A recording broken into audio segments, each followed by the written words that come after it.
Hello, and welcome to my 25-year anniversary watch-along of WWF No Mercy 1999. That's right, it's 25 years today since this show originally aired. And I want to start things off by letting you know I'm not going to be showing the whole show here, because copyright law is a thing, guys. You will need to fire up your own version of the WWE Network or Peacock or whatever your like local equivalent is, wherever you can watch historic WWE pay-per-views, and get to the point where your screen is on No Mercy 1999 and it's paused on 0000. So what you should do now is pause my video, head over to your network, Peacock, whatever, set it all up, and then unpause my video, because the next thing we're going to do is count down and start the watch along. So pause me now. Go.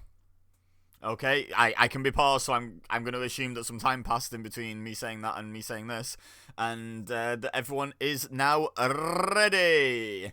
So without further ado, the next thing I'm going to do is I'm going to count 3, 2, 1, then I'm going to tap my play button as loudly as I can next to my microphone, so hopefully you can synchronize. But also, I'll show about the first 5 seconds of footage before fading it and the sound out to nothingness, just to a still image.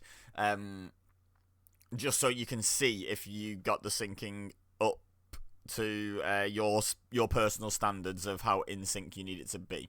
Okay, so let's go. So I'll do 3, 2, 1, then there'll be a click. You ready? Let's click play together. 3, 2, 1. Okay, and we'll leave the first 5 seconds or so on the screen, and now we'll fade it. Lovely. Not the best thing to sync up with, admittedly. That chaotic opening thing. But yeah. Okay, here we go. 25 years to the day since this happened. Earlier this month we watched Rebellion, which was at the start of the same month in the same year. And we've also recently done Unforgiven, so we're on a bit of a streak.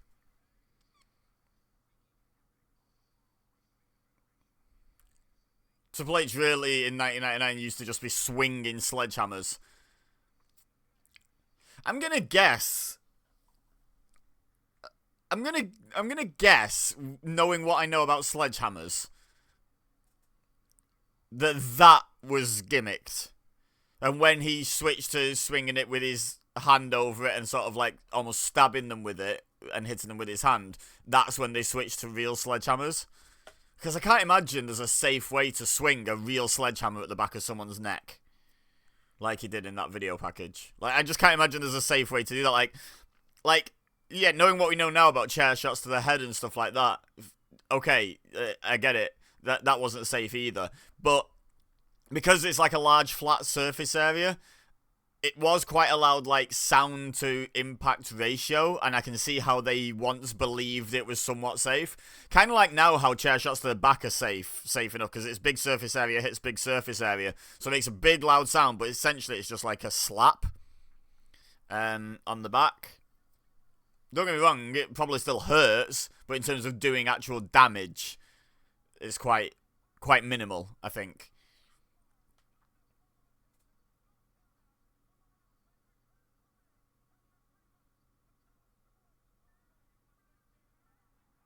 Kicking things off with the Godfather.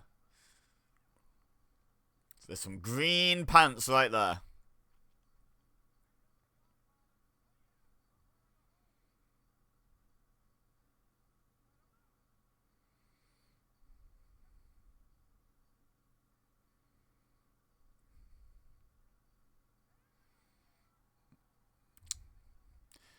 The hardest thing about watching these old watch-alongs for me personally is the King's commentary. Well, that and chair shots to the head. And honestly, I'd say the third hardest thing is anyone here famous? Like, every so often you spot, like, I think Victoria was one of the Godfather's hoes at one point. So I always like to check to see if I recognise any of the faces. I don't think any. I think these are all just sort of local strip club girls or whatever. Every so often you get like an actual, like, someone whose face you end up recognising, which is fun. It's quite rare though. It's kind of like whenever there's a brawl and there's like security guards, I'm always checking to see if there's any like indie faces I recognise, which is less and less these days, purely because one, in WWE they tend to use like undebuted performance center guys, which quite often are not indie guys at all. But secondly, my knowledge of indie wrestling is at an all-time low for me personally, so I don't see it as much. But you know, like especially when watching historic shows, watching like the security guards and what have you, it's great fun. Bailey to Belly.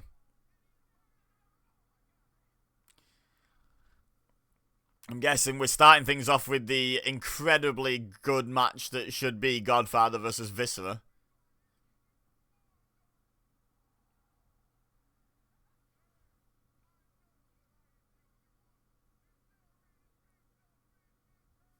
Like, I know they're being paid like some appearance fee to put on a performance, but it's amazing how many women in 1999 were so happy. Like, they looked happy to be described as hoes for the night. Like, it's kind of it's kind of weird in a way, isn't it?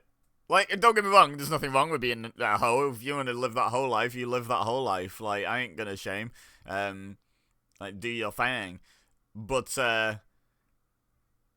generally, I don't think it's massively considered to be like on the compliment side of things.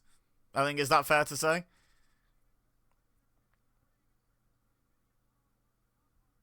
Midian again. Oh, but didn't we just have that match? By the way, Morpheus has has let himself go. But so the story leading into this is Godfather beat Midian, then Viscera attacked Godfather. So obviously the natural progression here is to do Midian versus Godfather again, right? Like, what? What? Go on, Godfather. These two are really good friends, right, in real life at this point.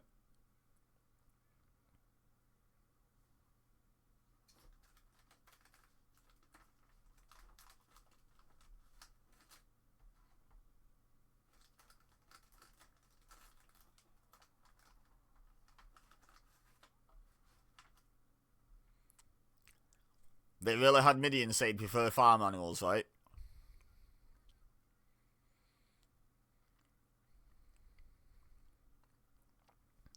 That's how to truly get someone over as a potential future main event of that.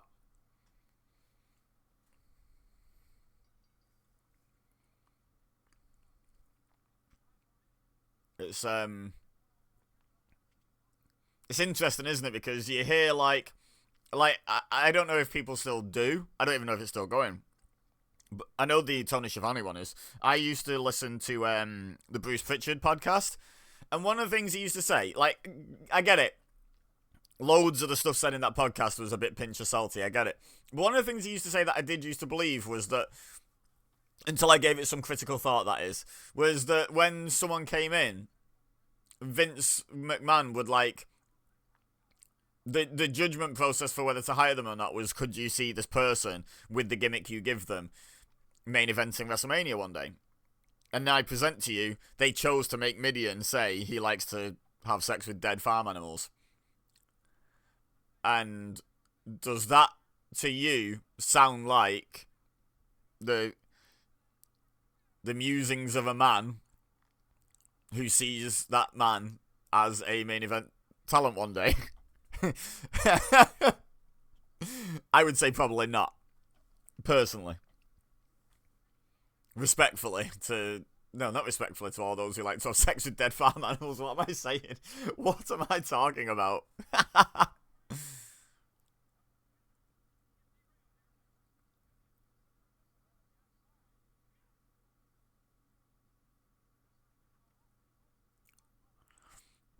I can't figure out if Viscera was supposed to be, like, being really creepy and almost borderline assaulting someone to distract the Godfather, because the Godfather cares about his hoes, even though he brings different ones to every single show. Or, like, she didn't look that upset, honestly, the girl that he had hold of. Like, maybe the distraction was that she was kind of into it. I don't know. Kind of hope it was the latter, because the former, while more heelish, is also kind of horrid. But, like, it's WWF 1999 Attitude Era.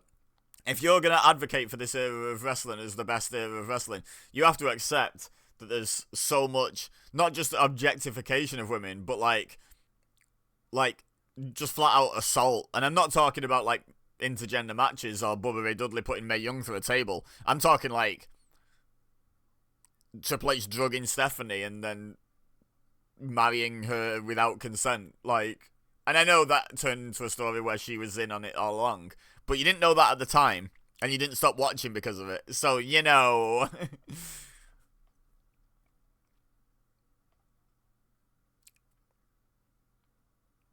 It was an interesting time for sure. The thing that wasn't that interesting about it, as we watch Midian hold a rear chinlock on Godfather, is the lower card matches weren't that interesting. Let's be real. Like, can you imagine this match making it onto a WWE PLE nowadays?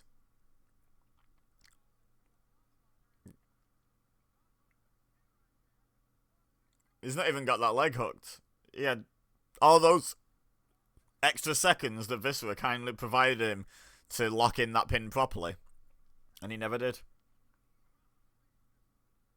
Very silly.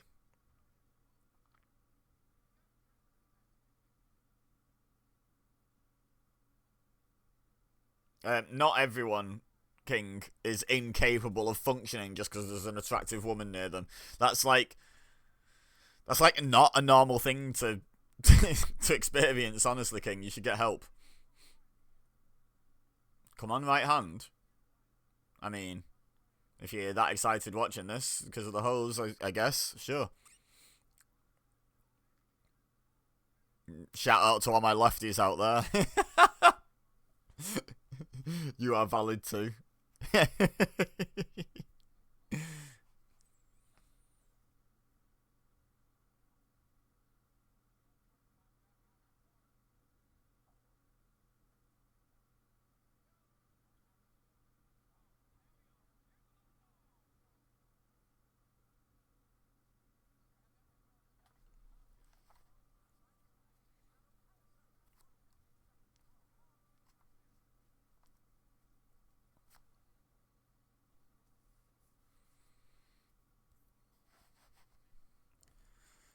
Is it? Is anything about this match amazing? Like, I get that the reason that people buy tickets is the main event, and the reason people buy pay-per-views is the main event. But my god, I much prefer the ethos now of trying to make everything on the show something that people want to watch. Like, did anyone really, like, show up for this show, either in person or via pay-per-view, because they just had to see Godfather versus Midian? And if they did, I have questions for them, because you've just seen it on SmackDown. Not just because it's not that high a quality match, but because it's a repeat of a TV match from, like, 3 days ago. Best moonsault ever? No? Ah, disappointed. I was close. I was close, guys. My guess was... That was my second guess.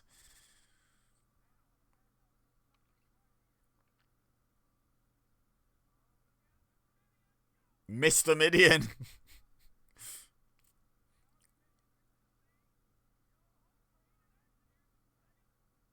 Crazy to me that Godfather wrestles in a jacket, flailing around.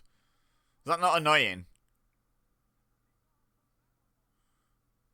Like, I'm pretty sure we'd still recognise that he's the Godfather if he took off his pimp daddy jacket. We wouldn't suddenly be like, hey, who the hell's that guy? Who the hell's that guy, and who brought all these hoes out here? Oh, moonsault.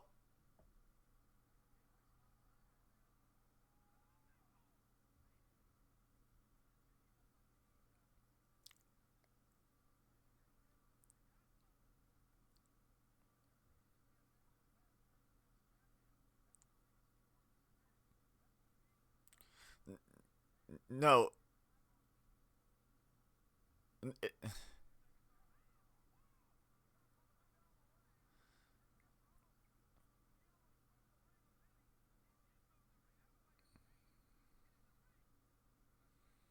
Viscera is up. He's done his bit selling that. I have to disagree with what JR said there. The fact that Godfather faced Mideon on the SmackDown is not the reason for this match. The fact that Viscera attacked Godfather after his match with Mideon on SmackDown is why Godfather asked for this match. What I don't understand is why he asked for a match with Mideon, not Viscera. But sure. Phrasing. I don't think King understands how pimps work. Like, don't get me wrong, I have no doubt that some pimps maybe do sample their own merchandise, shall we say. But but like that's not the idea of a pimp. Put it that way.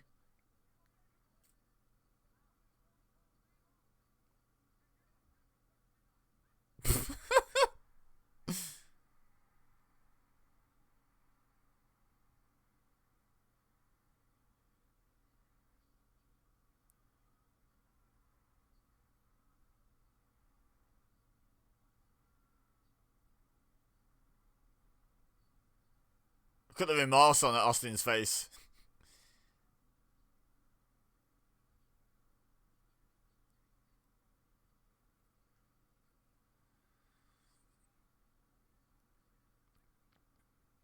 It's a ploy.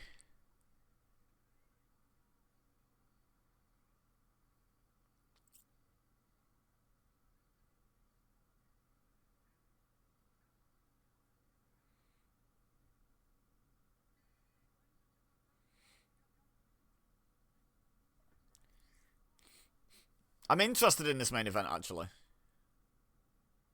Not just because Austin vs. Triple H should be really good. And it's like the best heel versus the best face at the time.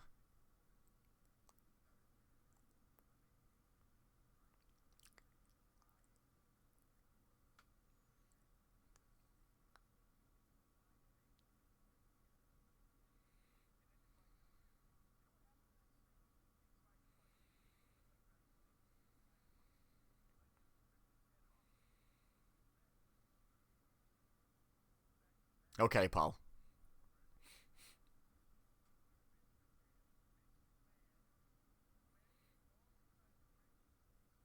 Excuse me.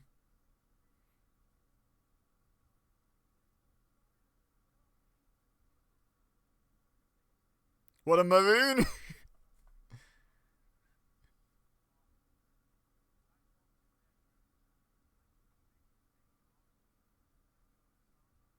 I did not see any sorrow in his eyes.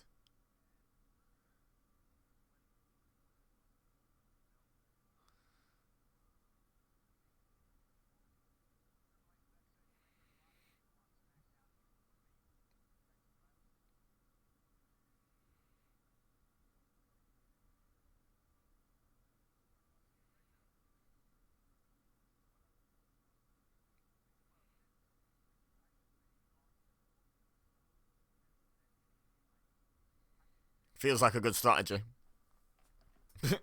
Austin notoriously doesn't lash out when he's angry.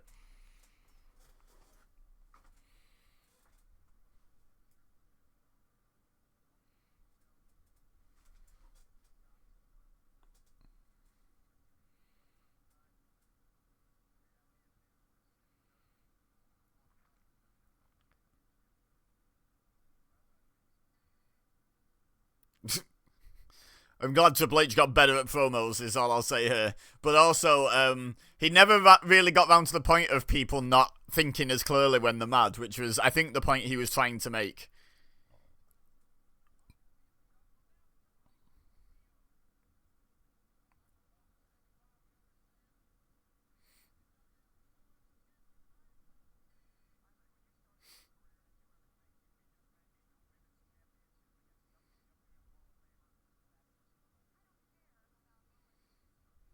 Oh, well, you should. Yeah. A crime encyclopedia.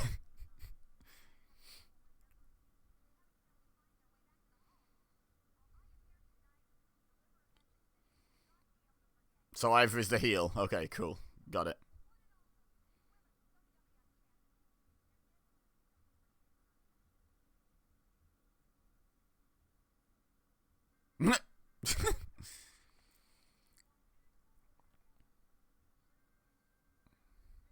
It's hard to get excited for Fabulous Moolah, the babyface.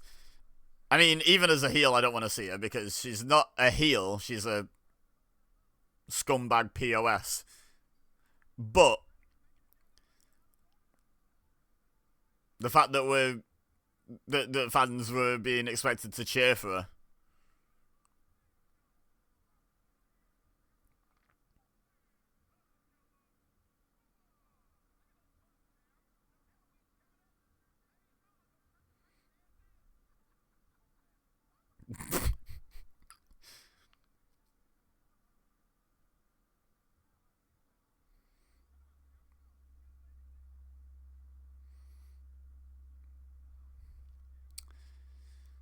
Well, I'm sure this is going to be a classic.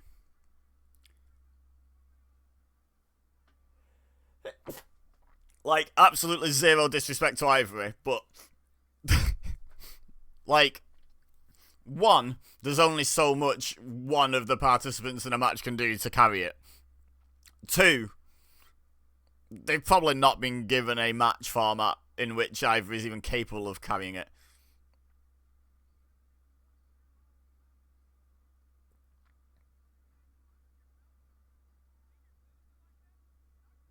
I have a feeling Moolah's gonna win this. I don't remember any of the results. I have an educated guess on the main event, but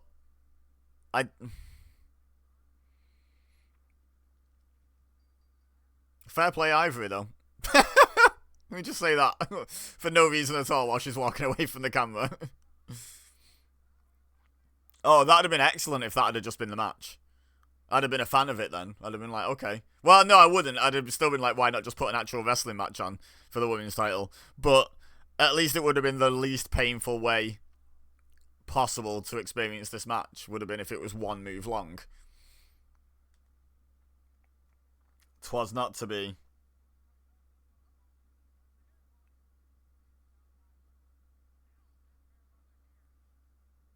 Snap me by the hair, snap me by the hair, snap me by the hair. I don't know what I'm doing. I'm trying to keep myself amused during whatever the hell this is going to be. Trash is what this is going to be. Wow.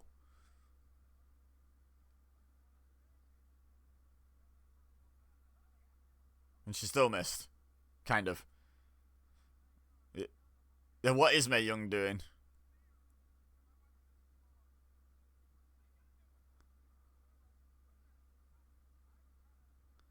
Pretty sure that's illegal, ref.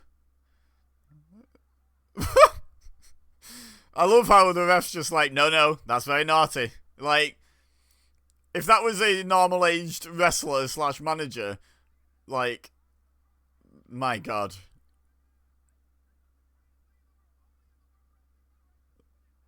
Oh my god, only in the World Wrestling Federation would you see this, King says as Ivory nearly breaks her neck falling out of the ring.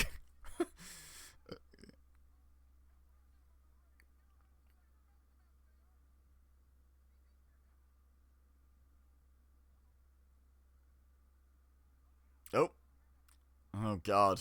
This has already gone minutes longer than I would have liked it to. And I'm not even sure it's been going for minutes yet.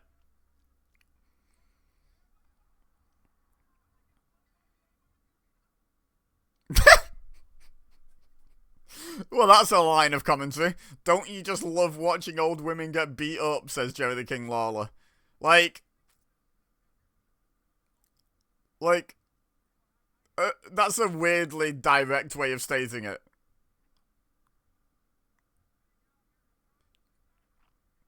King, bless his cotton socks, is trying to act like he's genuinely enjoying this. Even from a sadistic heel commentator wanting to see old women get beaten up point of view. Supposed to grab the belt, May. Oh.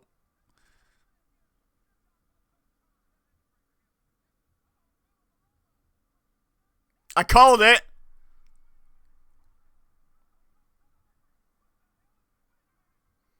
I called it. I said I bet she's gonna win. Yeah, I'm with you, mate. That guy with the glasses on, with his hands on his heads. I'm with you. Except he looks a bit happy about it. I'm not with you on that.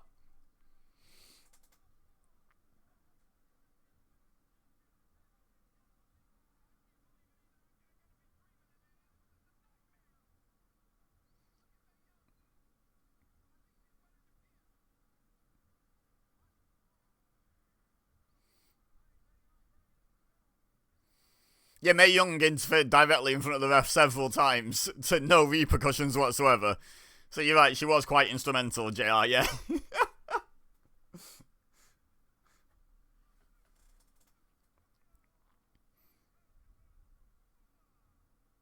What's she gonna do? Hold it hostage for another 28 years?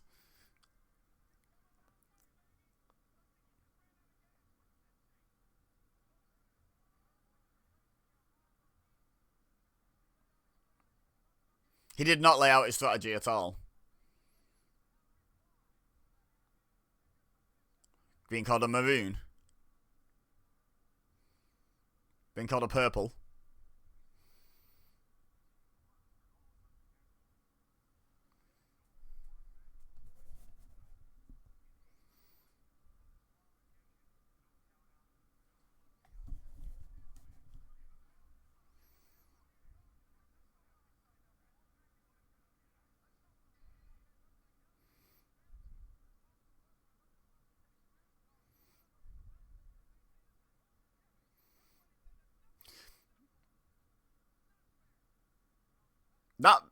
That render of Triple H looks weird the way he's holding the belt. It makes the belt look tiny. Oh, you didn't know? Let's do the sing along with the Road Dogg bit.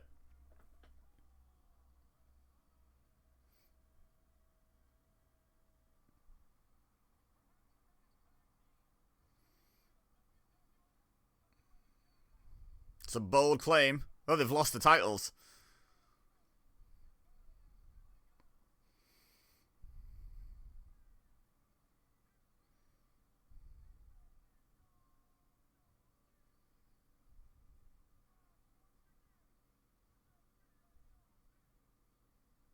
With that bad. That's him. That's him. Bad. That's what Road Dogg just called his tag partner.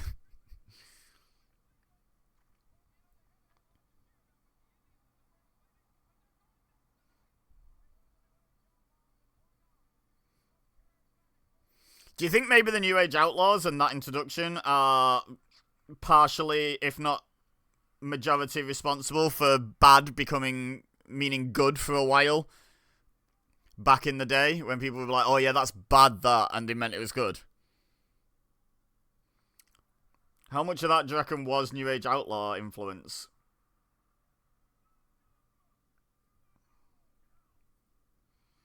Just curious. Probably not much, but just curious.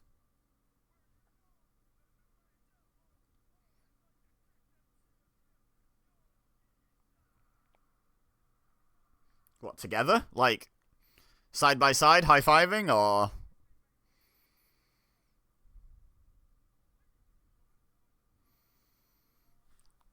Is the arena called the Gun?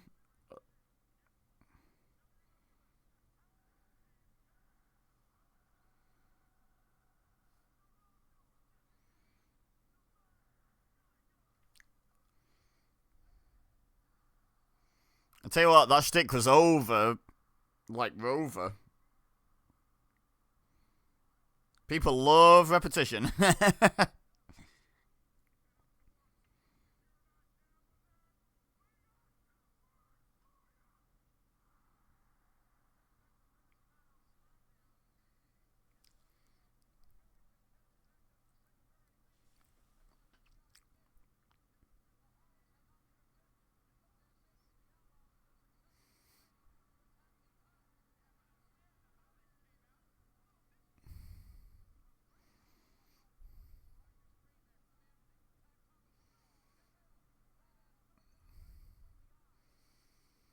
Was that the New Age Outlaws tag titles? Is this like when they lost the titles?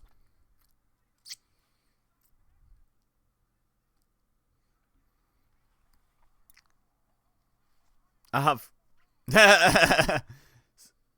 So I have questions.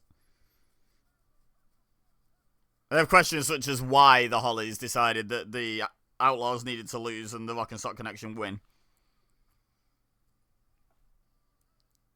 Was that explained? Like, let me know in the comments if that was explained better at the time than it just has been now.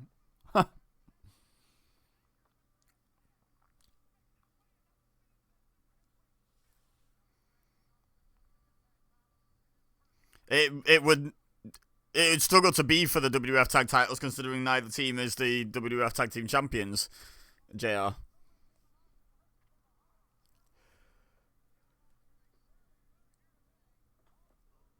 Yeah, you could tell by the entrance, they sounded so surly.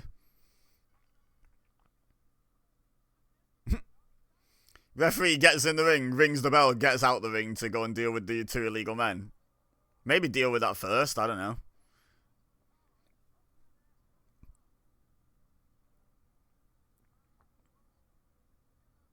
I think you're in the wrong corner there, Crash. Isn't that going to be the... well, there you go, the Outlaws corner. Wait, the referee started the match with Road Dogg and Crash in the ring and there's not been a tag. Why is this allowed?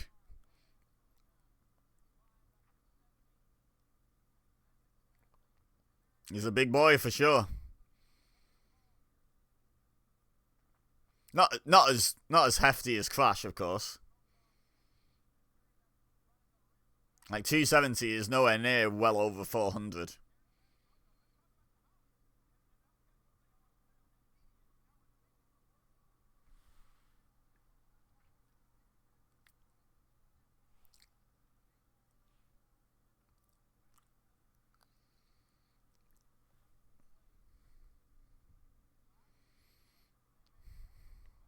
It may exaggerate a little bit. Who would do such a thing in wrestling, JR? I wonder if, like, it was intentionally a bit of a commentary on how all of wrestling height and weights are pretty much lies.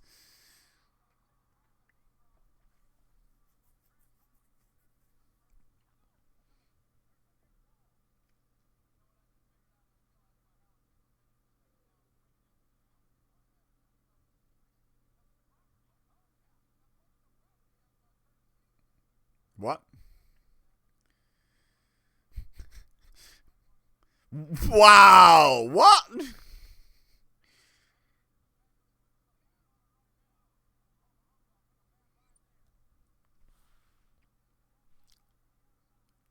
Can we just leave the mention of Fabulous Moolah in the Fabulous Moolah match, please, JR? I'd rather not think about her at all. Well, that's it. That's the end of the sentence. I'd rather not think about her at all. Oh, God. Yeah. You're actually right on that one, King.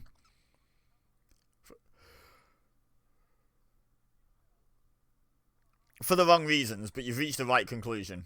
That's a bad thing.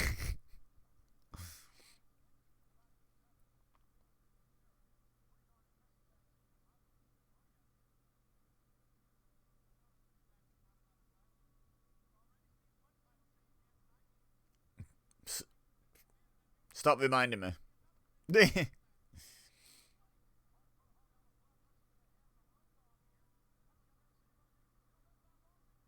Oof, he almost lost it towards the end there, though.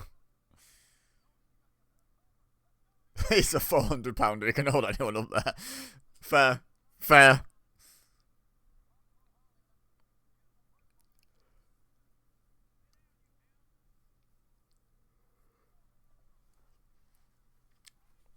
See, I think this is kind of my problem a little bit with the King in this era. Is this isn't even really colour commentary. It's just like heckling the babyfaces, which and JR as well sometimes, and it's like the last three things I've heard the King contribute are "Stay down, you hound," "Get him," and a laugh because someone got hit with a wrestling move. Like, they should just have gone ECW style and just had JR call it on his own at this point, because King's adding very, very little to nothing in most situations. Most situations that don't involve a half-naked woman, he's contributing very little. And one could argue that even in those situations, he's contributing very little of any value.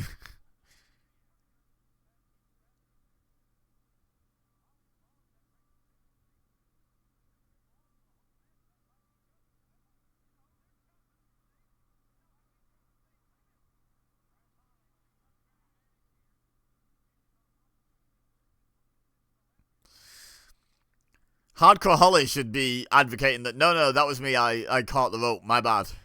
Not just standing there.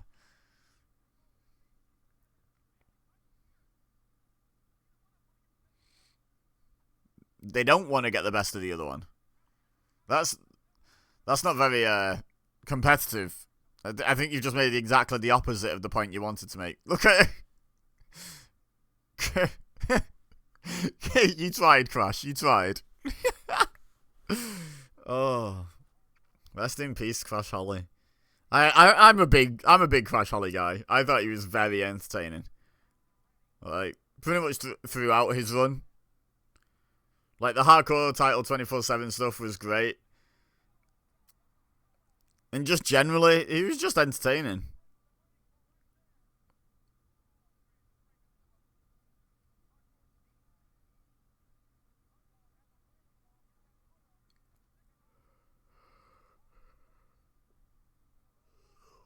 It's convenient that Hardcore Holly jumped face first at Road Dogg's foot, really, wasn't it?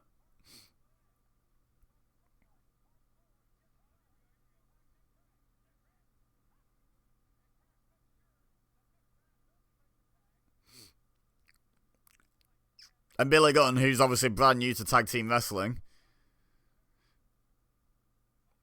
He moves so fast for a super heavyweight. Like, honestly, the only time you've amused me this show so far, I think, King, has been every time you make a super heavyweight thing. So I think it's probably Crash and Hardcore that are entertaining me. And you're just playing along. By the way, I just sort of heard myself. Sorry if, like, some of what I'm saying sounds a bit flat. This is, like, literally the first thing I'm doing after waking up today, is recording this watch-along. So I'm still a little tired. Trying not to sound too sleepy, but the other thing is I'm also watching, like, early card, like, lower card WWF Attitude Era matches, which, you know, the abundance of chin locks. It's not like... Not the best professional wrestling I've ever watched. It's not the worst either, but it's not the best. Actually, Ivory versus Fabulous Moolah might be the worst that I've ever watched. Certainly on the list. It's a nice drop kick. Hardcore Holly had a nice drop kick.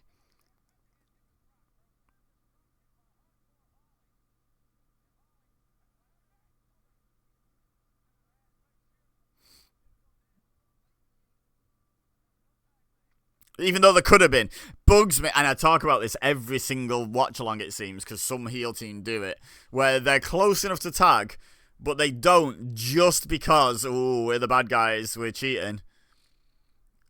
And I don't care at all for that ooh, we're the bad guys motivation. Because, like, who are some of the most compelling heels in wrestling at the moment? Where it's probably like, is Kevin Owens officially a heel yet? Probably. Drew McIntyre, MJF, Hangman Adam Page. It's the ones who really, truly believe they are the good guys in the story. They have actually been wronged.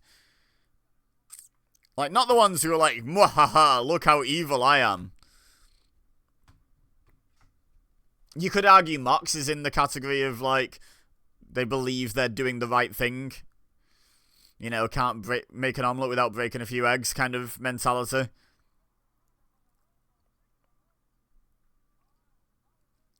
But I think they're just much more compelling characters and heels than just, I'm a bad guy, lol. You know. It was a big old superplex, that.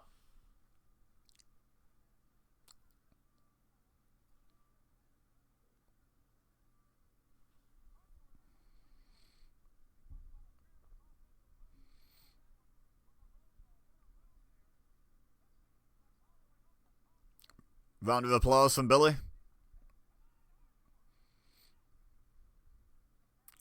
You know, it's funny, once you've watched, like, an Outrunners tag match, anyone else being quite enthusiastic about the hot tag just doesn't hold up anymore.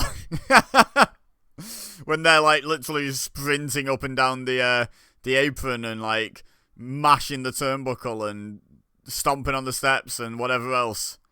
That's over £400. That's crazy. That's over £800, like, that he's done within the last few seconds.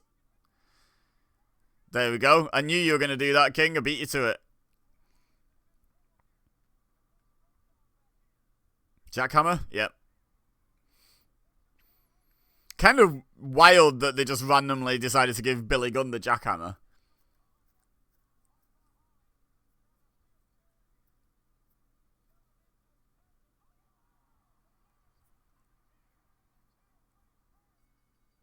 Oh, the referee saw it.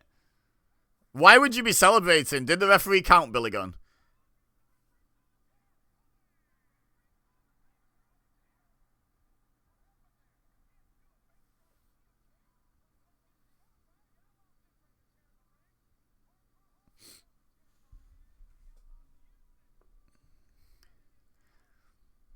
Could be argued they used it inadvertently. Then again, the referee probably didn't see that. Thanks for that, road dog. Oh, on the chair. On chair. Billy Gunn threatening the referee. That was a big oh you didn't know. Fair. You know, fair enough, crowd.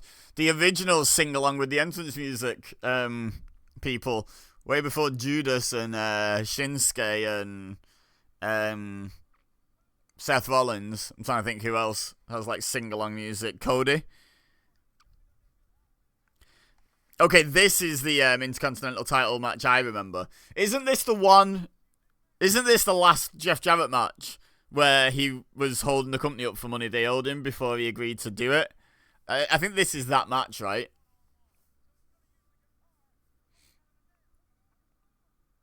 Chyna's still a face in this feud, but a heel everywhere else. I feel like she is because she was just featured in that recap again of Triple H, like, sick in Stone Cold.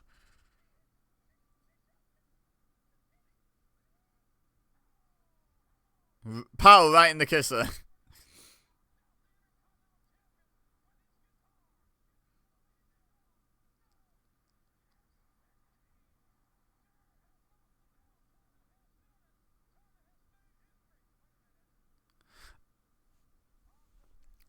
We've got VAR in this one instance, have we? Head scab. Oh. Let go of the arms on the pedigree, guys. Why would you ever not? Wait, Tom Pritchard is now just a mate, is he?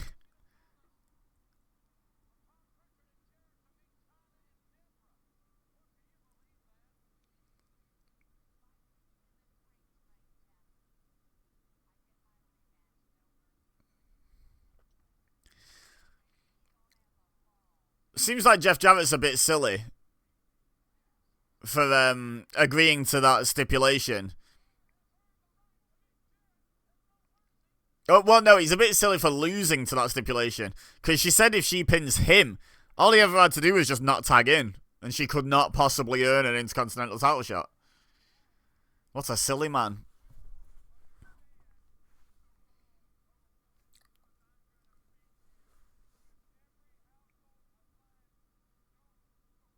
This is like the original good old-fashioned Donnybrook, isn't it?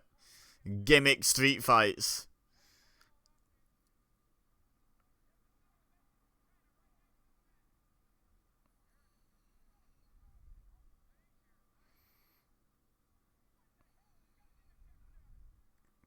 What, like, recently, Michael Cole? Because it seems like he's been doing this shtick for a while.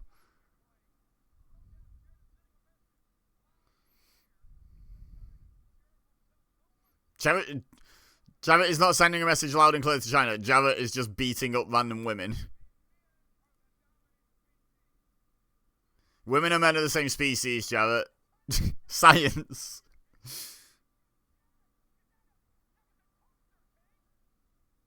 Not the Toaster King.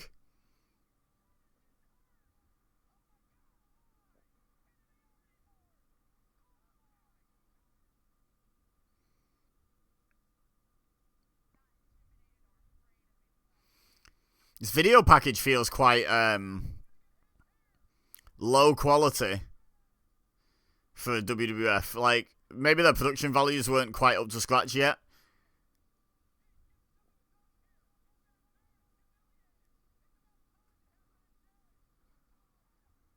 Like, you know, this feels quite WCW, honestly. No, she did. She definitely did Michael PSAs. Is he Agent 47 now?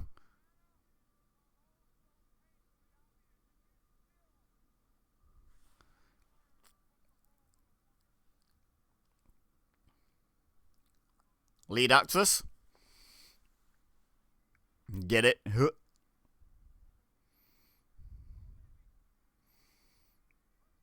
He's got the kitchen sink. I'm amazed that's what King is focusing on right now. Because, I'm going to be real, at the risk of sounding like Jerry the King Lawler, it ain't what I'm focusing on right now.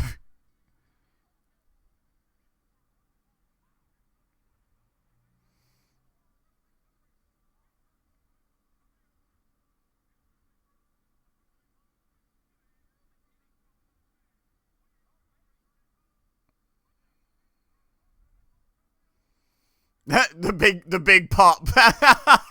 And she knew. Like, here's my stance on this sort of thing. Does she look amazing? Yes. Was her role here to look amazing? Yes. Is that okay? That depends. That depends on whether she was genuinely okay with it, or whether she agreed to it because that was her one option and the other option was unemployment, essentially. Because you're like, oh yeah, we gave her the choice, but if the other option is losing your job, do you really have as much choice as people are portraying you to have? So, like, I'd be curious to know how truly okay with it she was. But assuming she was, I have no issue with women being eye candy on TV, just like I have no issue with men being eye candy on TV. Like, you know, I think the important thing is that people are happy with the value that they're bringing as an entertainer. Like, look at the world nowadays. There's so many women who are quite happy to be on OnlyFans and, you know, be social media influencers that just post a bunch of selfies of them looking hot. Great, good for them. You know, like, I don't see an issue with that.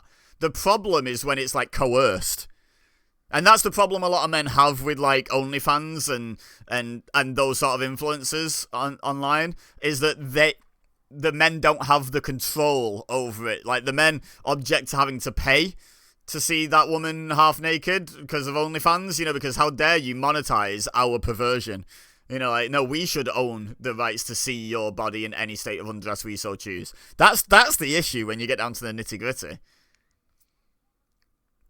So yeah, as long as look, I doubt it because I know who was running this company and what sort of person he was.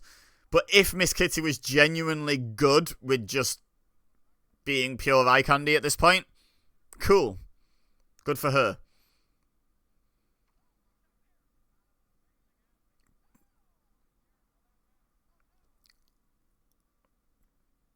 Was this the match though, where that rant aside? Like, feel free to let me know your thoughts in the comments.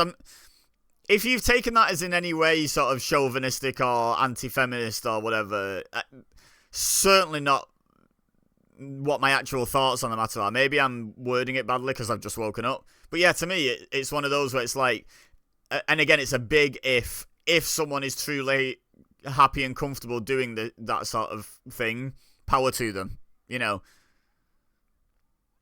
Did she just hit him with a sausage?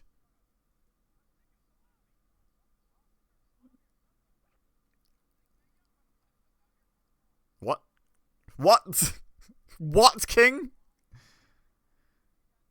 But, yeah, so happy to discuss that sort of thing, but to me, I think judging it is not good either, you know?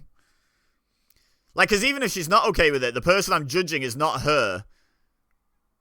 It's very much Vince McMahon that I'd be judging if it turns out she wasn't comfortable with all that, because he's the one who made her do it. Yeah, Jeff, you can have your money we owe you to drop the Intercontinental title, but we're going to make you wear a toilet seat for a good portion of this match. Hope you're good with that. Wait. Thanks, JR. Why did King act like it's the worst thing ever to be made to eat a bit of a banana? Like, granted, I think she was trying to choke him with the banana, like, by shoving the whole thing down his throat, phrasing. But, like...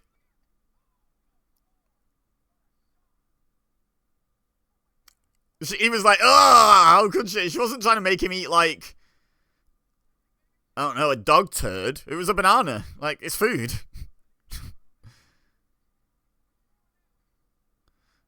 Well, she's riding a unicycle while juggling, King. A stupid question. A stupid question from a stupid man.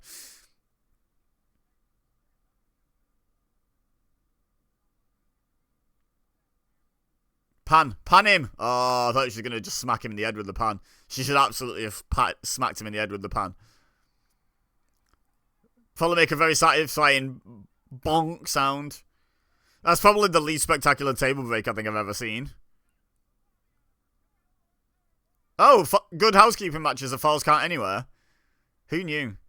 And there's a fun little trivia fact. Who refereed the good housekeeping match? Teddy Long. That's crazy.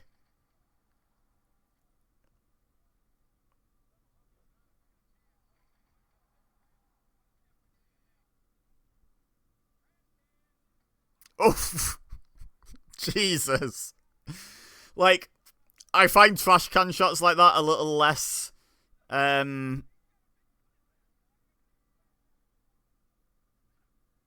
little less offensive than, like, is that a fish?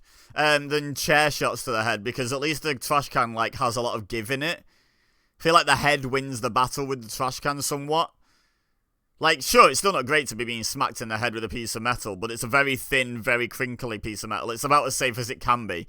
Chair shots to the head just make me absolutely wince. There's a JR, when you got into the wrestling business back in the 80s, did you ever think you would say the line, this wrestler just had his head smacked into an iron board? Or hers, in this case. Kudos to Miss Kitty there. I'm pretty sure she just moved that cameraman out the way.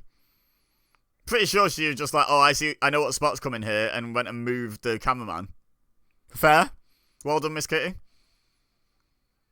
Not just a pretty face. Which I never doubted she was just a pretty face, but making my point.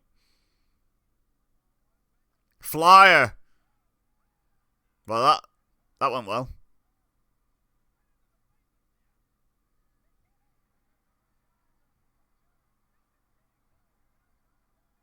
Okay. Is this before or after Miss Kitty was Mini China? Like, did she turn her back on China to side with Jarrett? Or does she align with China after that? Because she's got a humiliation kink, Miss Kitty, hasn't she? Because she teams up with Jeff Jarrett, who's all chauvinistic when she's just right there as a woman. So if she then goes on to team with China after that as well, I'm starting to see something. I mean, I'm not going to kink shame, like, you do you, but I'm definitely perceiving a potential kink, humiliation kink there.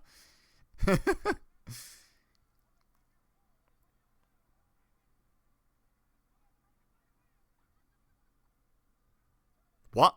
That didn't even make sense. Never mind be funny, King. Shush. So it's falls count anywhere, but rope breaks count. Bit confused by the rules of this. Not the tongues. Like, I suppose if you stab her in the head with the actual solid end, not the end that claps together, then it might hurt.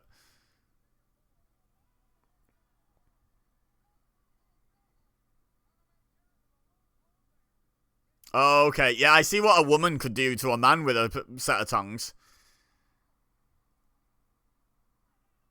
Yeah. But what Jarrett had planned, I don't know. Throw it! Yes! Oh, I thought she was going to throw it like... My favourite thing about WWE 2K24 is the thrown weapons. Boop! See what I mean? The satisfying sound it makes. The little dink.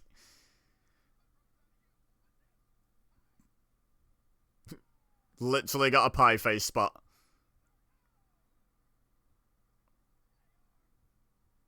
Why are you blaming JR, King? It's not his fault.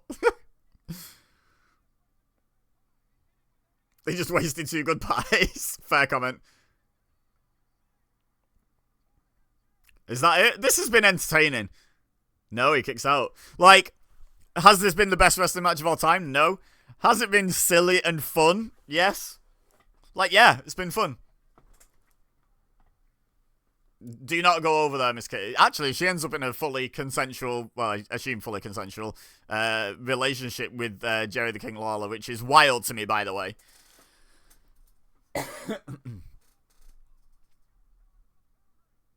She's going to pedigree him into pie. Oh.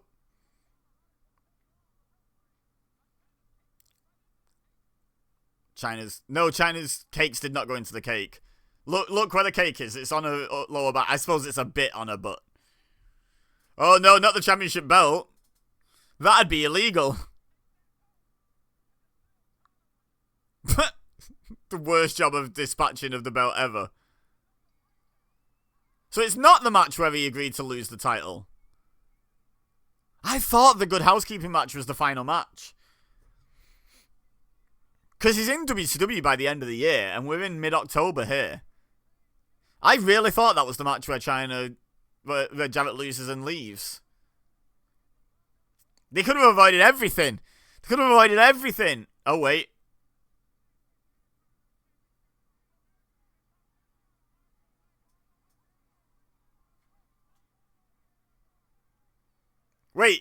Wait, so hang on. So Teddy Long saw him hit him with the belt, hit her with the belt, counted the pin, rang the bell, then said, "No, you can't win like that."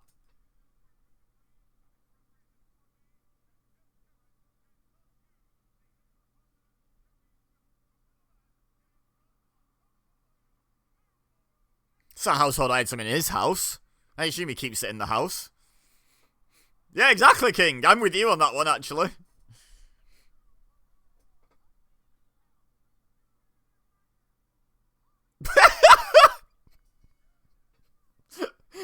Oh, wait, Jarrett. Wait, what are you doing? That's not a woman. Is a guitar a household item? Like, don't get me wrong, I know people have guitars in their houses, but if you went on Family Fortunes or Family Feud, depending on where in the world you are, and you asked 100 people to name a household item, I don't think many would say guitar. I'm just saying.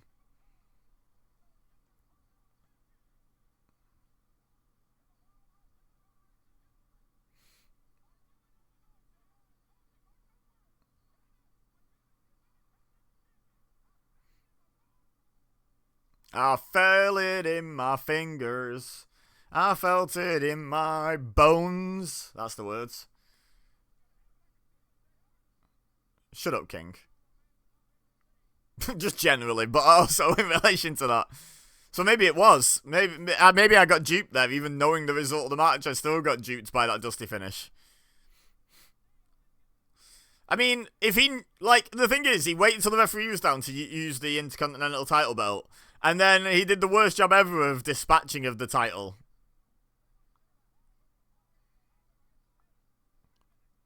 Wait, yeah, yeah, she has got a humiliation kink.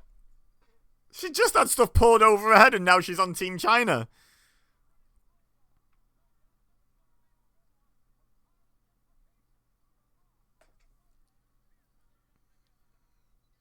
Let's not have the tag titles involved. Like, that'd be silly. About all I care about, said the Mancunian. Like, if you know your British accents, you know why that's ridiculous.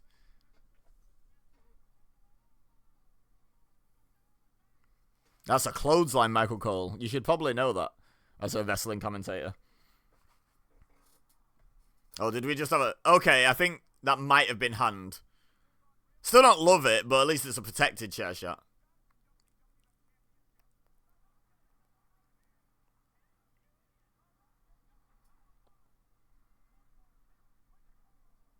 Jesus. Talk about last second. My God. That was a bit after the last second.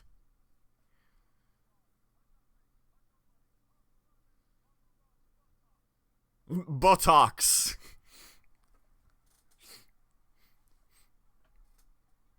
A blemish on the Rock's buttocks.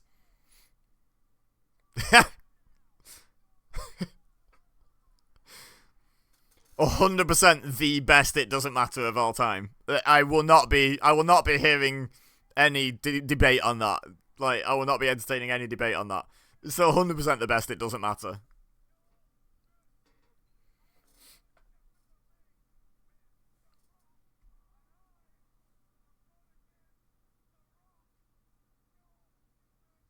Oh, no mercy? Why was that a question? No mercy? Question mark?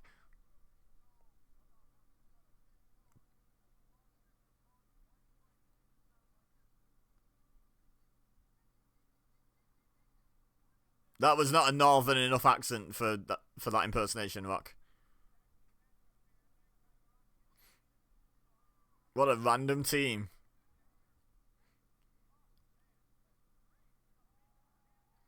That's pretty grim.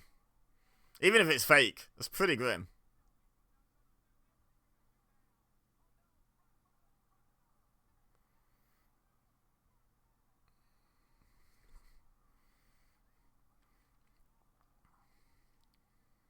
Bet you're glad you came back, eh, Bulldog?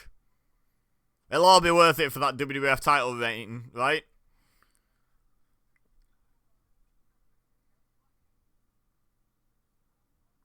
Grim. Grim. Rest in peace, British Bulldog, by the way. I'm not trying to disrespect the man who passed away. Just like, that promo was funny. The fact that he asked No Mercy. And his character and his booking left some to be desired, shall we say. He was like, yeah, sure, you I suppose main event adjacent, which is, you know. Now give him the V's, Davey. Come on, be British. Be properly British. Give him the V's.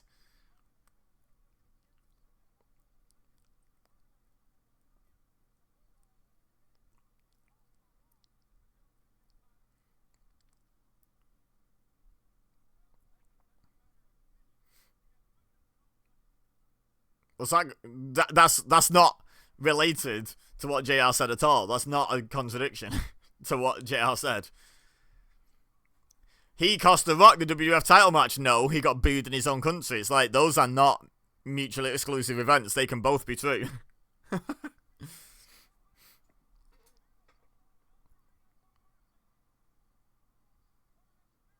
So I was right. It was the name of the arena.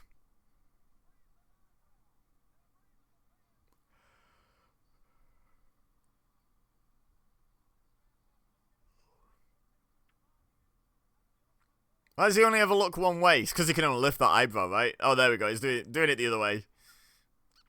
I can only do the people's eyebrow on one side. I can sort of do it on the other, but it looks totally different. Like, it looks much less good. Is that like a common thing? Can everyone who can do the people's eyebrow only do it on one side?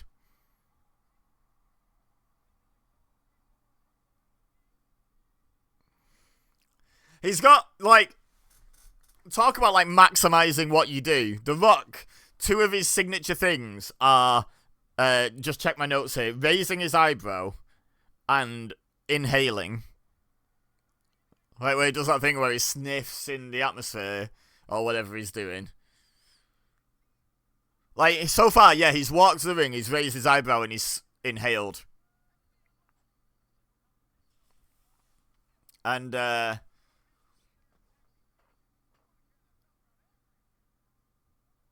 yeah, crowd are wild for it.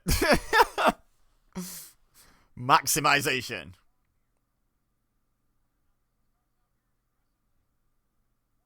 This fight starts out quite aggressively. Weird, eh?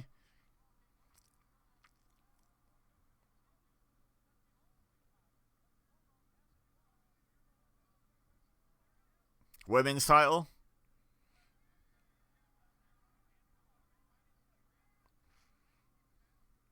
Yeah, he has won everything else, though.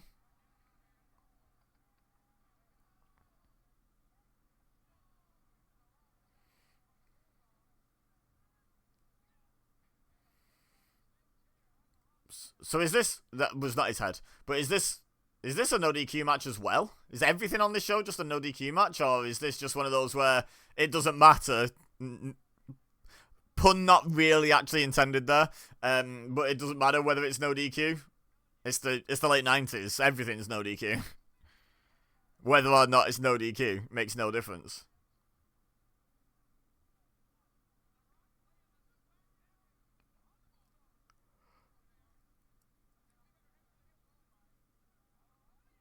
They didn't even clear up all the flour. Just flour everywhere. Flour! That syllable, or sound, is a big part of the reason why I love the Northern Irish accent, by the way. Flour! I'd love someone to try and spell that phonetically. Like, what noises are they even making?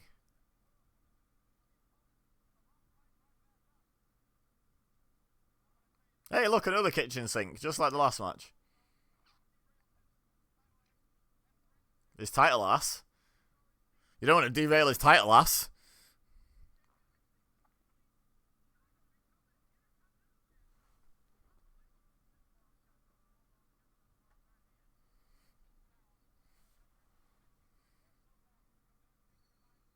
Oh! That landing didn't look great. Seems like he misjudged that one and landed a bit higher on his neck than he would have liked there, you know, instead of on the upper back and shoulders. Just landed on his neck. I mean, he's got a hell of a neck, so he can, you know, like... And he didn't land flat on his head to, like, compress the spine or anything. But still, you don't want to be landing on your neck too many times. And that felt like quite an unnecessary neck landing.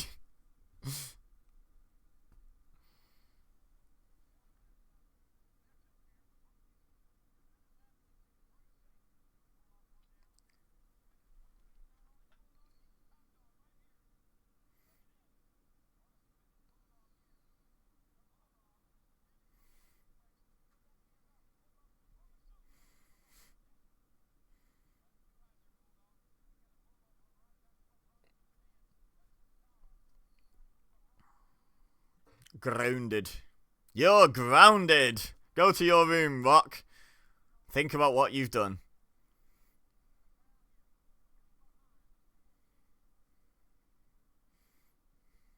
This match started.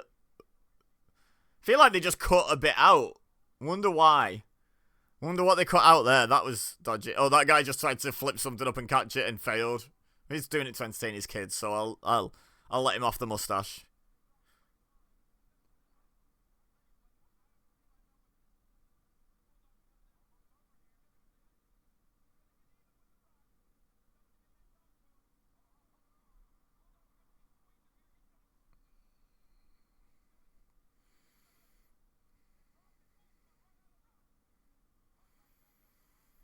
You got that. You got round to the joke you wanted to make in the end, I guess, is there, King. It certainly wasn't worth. Okay, wasn't worth all the setup, but sure. Someone's just got a baby in the audience. Well, that feels like a really horrible situation for a baby who doesn't understand what's going on to be in. Big, rabid crowd. Like, making so much noise, yelling and cheering and screaming at times. And this baby's just like, what is happening? Why are there nearly 20,000 people surrounding me just yelling and screaming?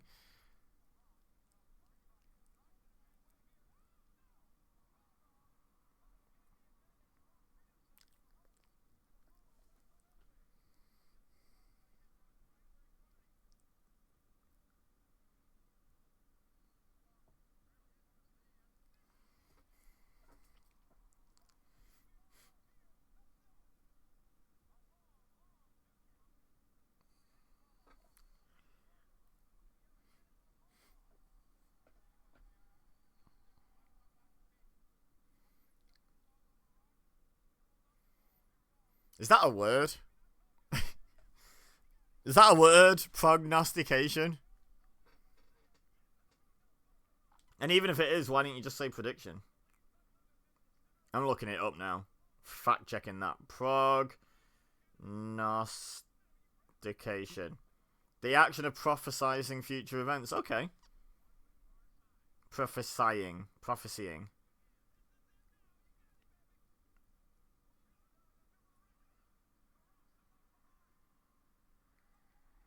Oh! I look up from prognostication and in the dictionary and the online dictionary and see a rock bottom.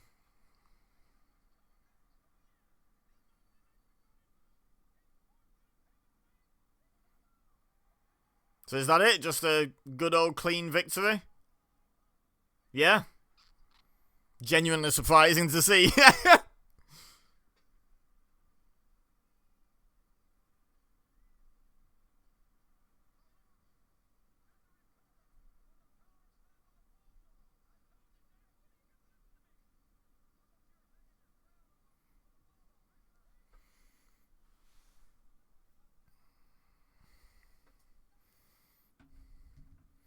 Oh my god, can we stop bringing her up? Ever.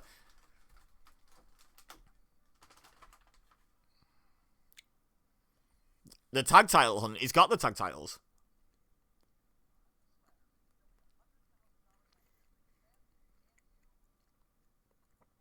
I am the prize in a ladder match.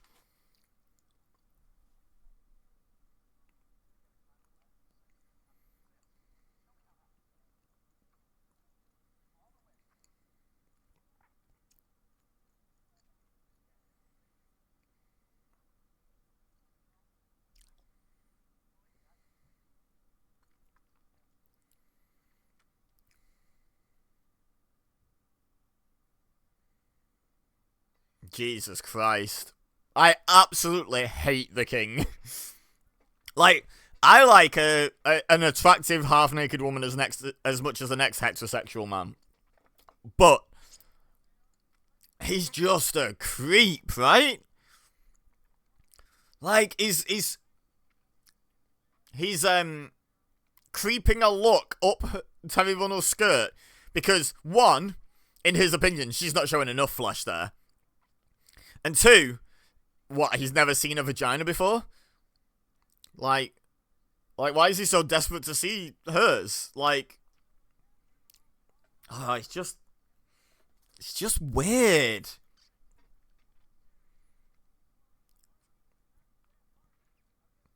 I seem to recall this being a really fun match, though. I mean, it's Edge and Christian and the Hardys in a ladder match. So forget the fact that a literal human being is up for grabs as property in this match, just for a second. And let's just try to enjoy the actual match itself. I mean, she's putting herself up as, you know, her managerial services. So, you know.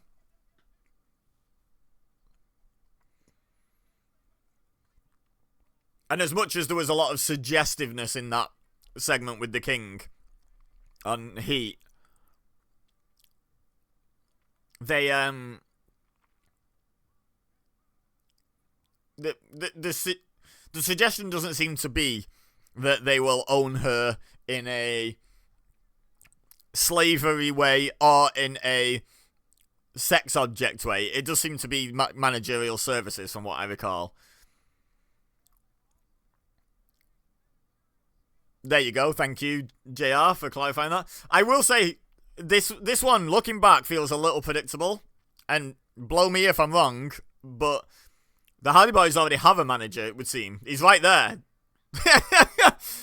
So I would say this feels like a match that Edge and Christian are going to win. On the basis of that alone.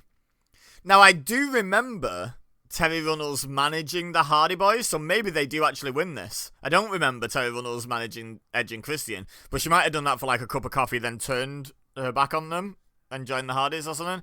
I don't know.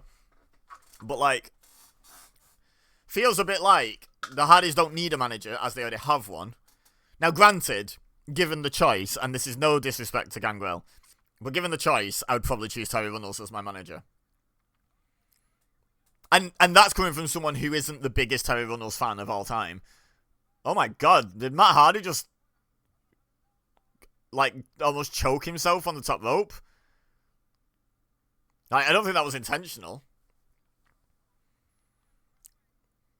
But yeah, I mean, Gangrel's never really felt trustworthy to me. I don't really want Gangrel in my corner because that means he's behind me, and I don't trust that man not to stab me in the back. You know, like.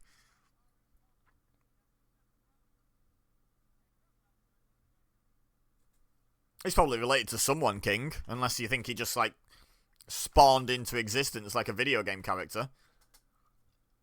He's probably related to someone.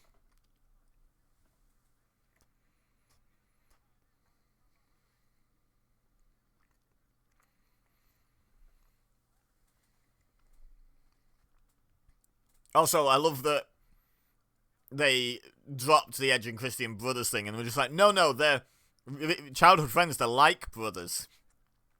But they definitely sold them as legit brothers at first. Like, related brothers.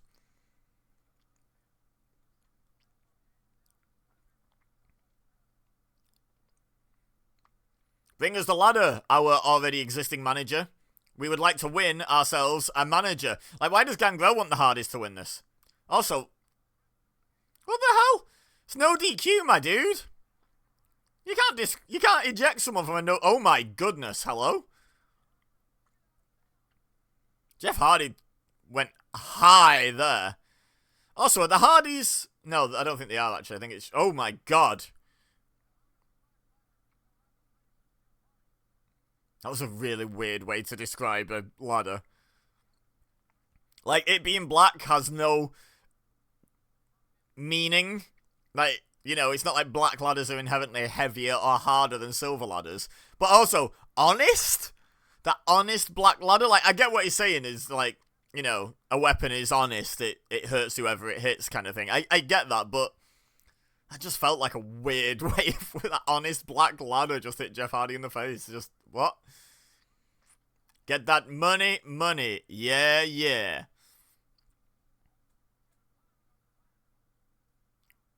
That's how you bring someone down off the ladder. Why Jeff Hardy threw Christian onto his feet, I don't know. Sit down.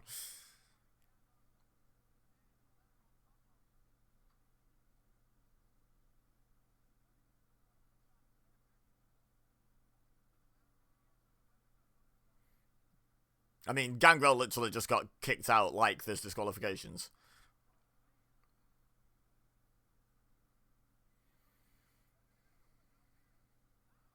Oh, he landed with his knees on the ladder. Whose stupid idea with that? You ever just bang like that top of your knees, bottom of your thighs? It just knocks all the feeling, the sensation out of your legs. Like, temporarily. Oh, that probably didn't feel good either.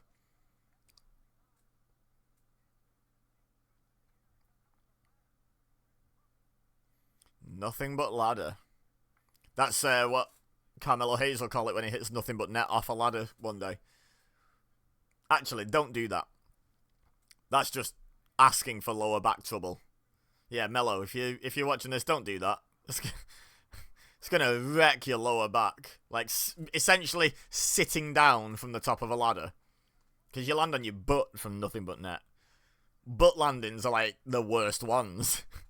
Like front bumps and back bumps, you can spread out, land flat, break fall. Landing on your butt is just gonna send those shockwaves up your spine. Horrible. Horrible.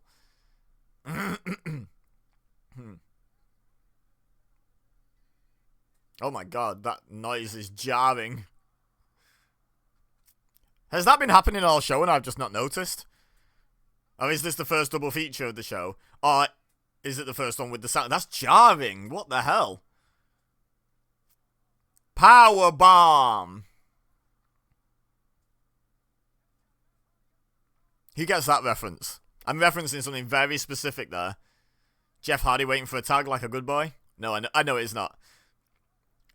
I'd have had a massive rant about it if there'd have been tags in this ladder match. Don't worry.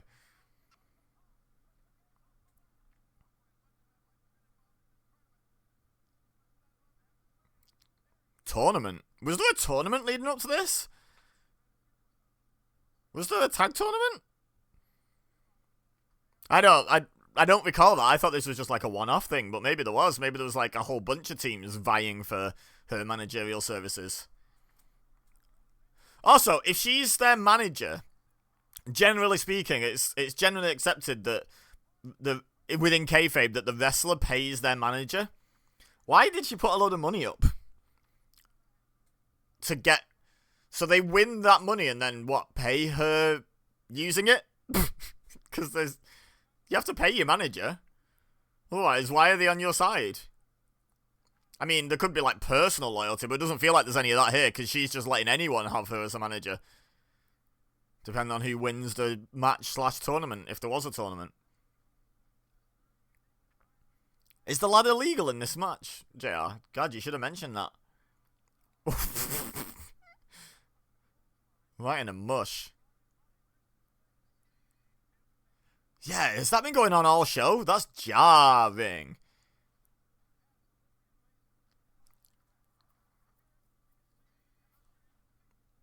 Here we go. Jeff do big jump. Move your leg, Matt. Well, managed not to land on his heel and break his ankle, so that's good, I guess. Have you ever? JR's like, no, you idiot. What makes you think I would have ever done that? I know he was going to say, have you ever seen, but... Have you ever? No. No, I have not. That's...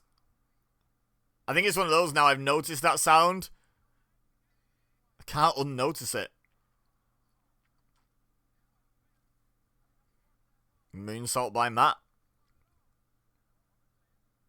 Oh, there's Edge. Hey, Edge.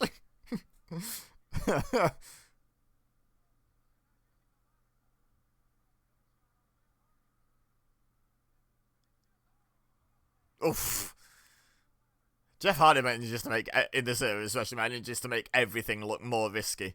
Probably because the way he does things is more risky than, like, the way the average wrestler does it.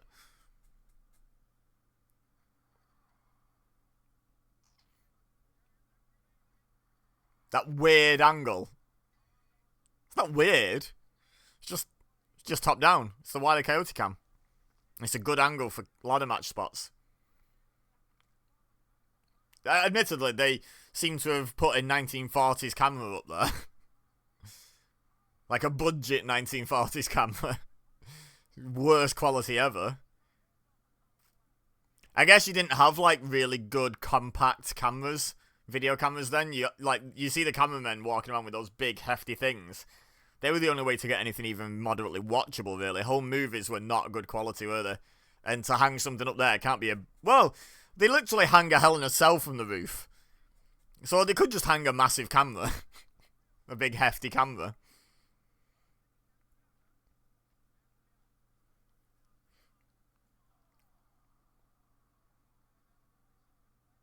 Yeah. Oh.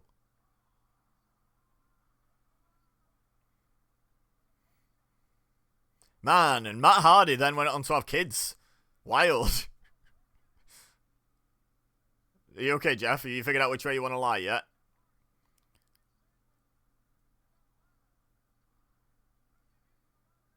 Edge got it. Edge got it. Christian was going to stop after like 5 or something, and Edge was like, no, they're counting. Keep going.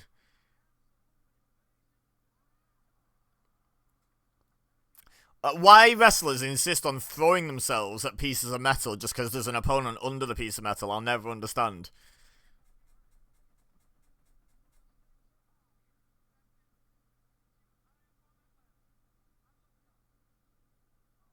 Oh, shut up, King.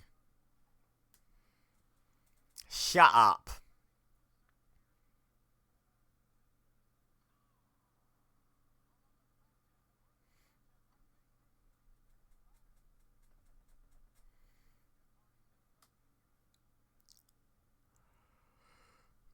Yeah, that's not even really judgmental. That it's like, God, he's struggling to get to his feet.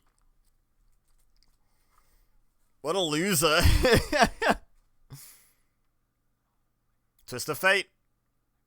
Before it apparently had its name, because JR thinks that's a neck breaker. I don't see in what world that's a neck breaker.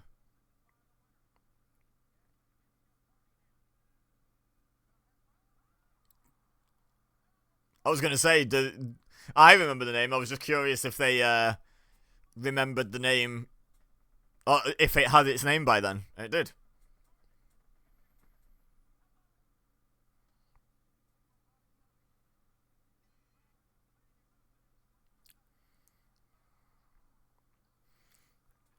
Edge rock bottoms himself off a ladder.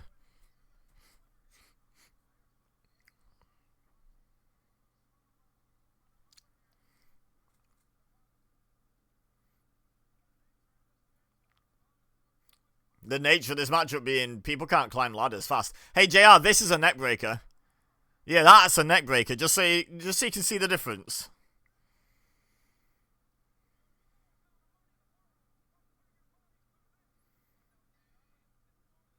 I know they've got to hype it up, but this is relatively tame for a ladder match. It's very good. Like, I'm very entertained by it, but some of the ridiculous high spots you get nowadays in ladder matches, this feels quite tame.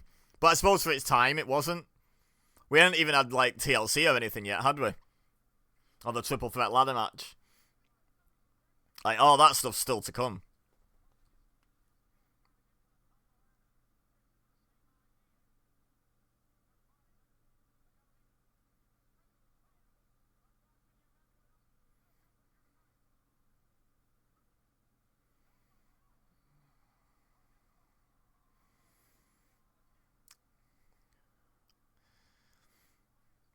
Has anyone but JR ever called that a hip lock? Because I've heard him say that before. And I'm like, it doesn't make sense. It's not a lock. It's not a submission hold. It's a hip toss, right? I've heard him say hip lock takeover, which makes a bit more sense because you lock the hips and then like use that lever to throw them, to take them over. Oh, no, guys. Come on. Come on, lads. Let's just not and say we did. Why we have to take bumps on the edge of a ladder, I don't know. Okay. Still pretty bad. Joey Mercury would like to warn you against the dangers of setting up ladders like this.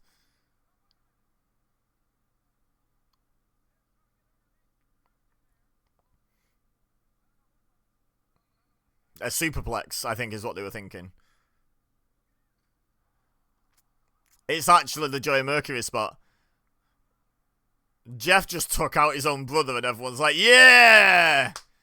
Good job, Jeff. No wonder Matt turned his back on him and cost him the WWE title and fought him at WrestleMania 25. Slightly delayed reaction, but, like, come on. I would wait for my moment and get revenge for that as well. That's ridiculous.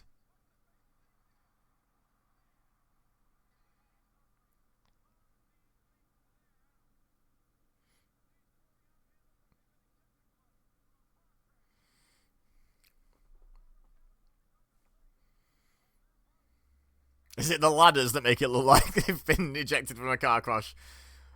JR. And the lack of cars anywhere nearby. They're the two biggest clues.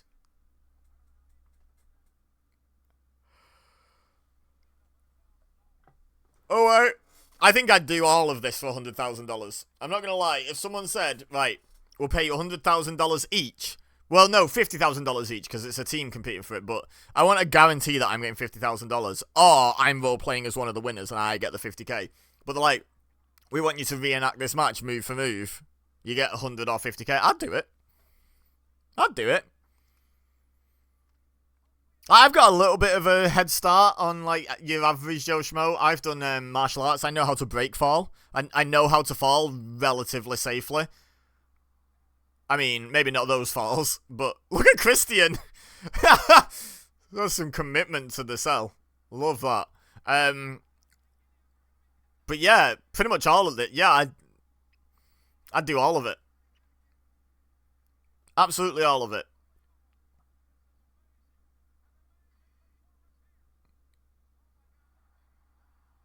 I love this cell from Christian. Holds himself up so he like ends up underneath the top rope. Not even cell. What's it called? Like this bump from Christian.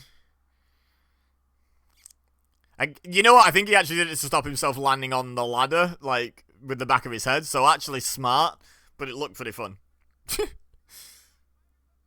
They have to, King, to win the match. You muppet.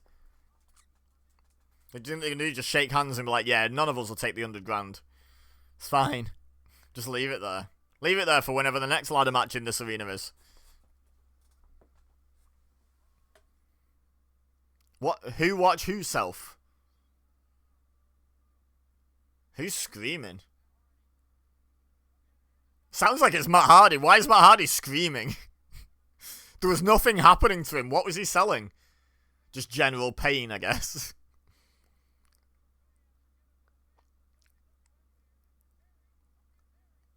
Oh, shut up, King. Let's be real. The real prize here is 100 grand.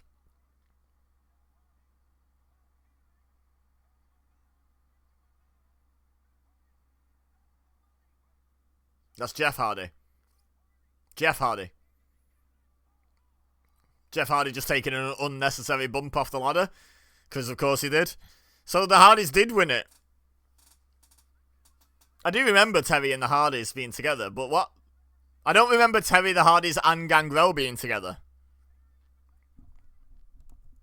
Oh, I get it, because it spells out tit. Ha ha ha ha ha! WWE was, like, genius. Like, what's that speech about, like, Rick and Morty about how you need to have a certain level of IQ to understand the humour? Like that, but the Attitude Era.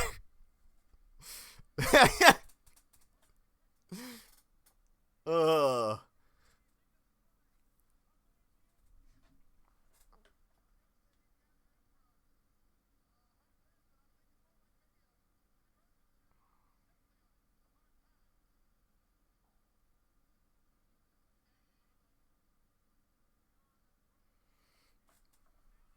Here we go. Here comes the verbal description.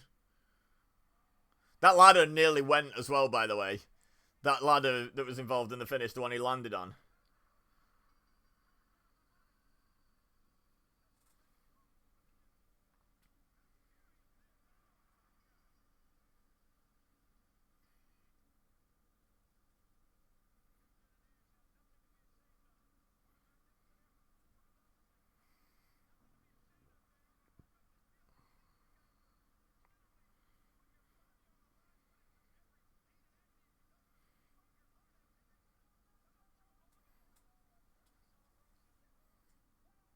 Oh god, that's where it all began. Weren't the Hardys straight edge at this point?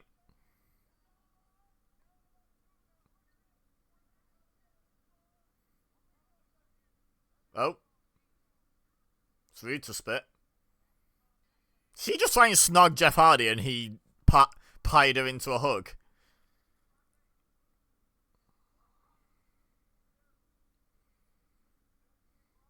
Yeah, he was...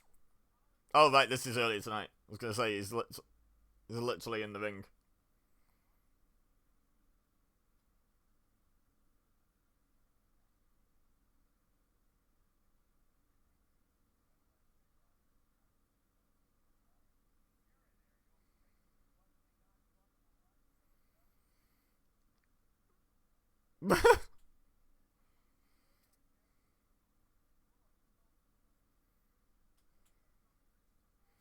It's going to be like Big Show or something, isn't it?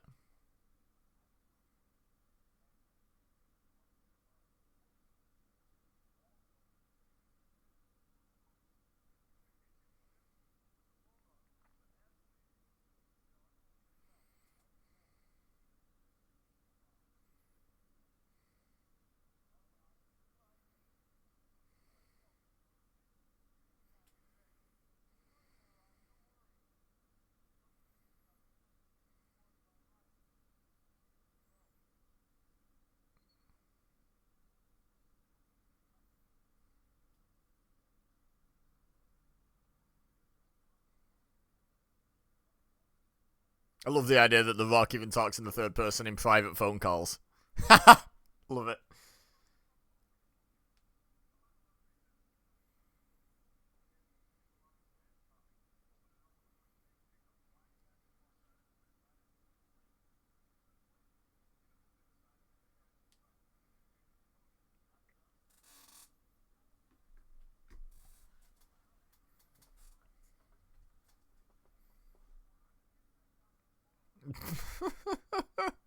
Mick's not willing to accept the nonsense.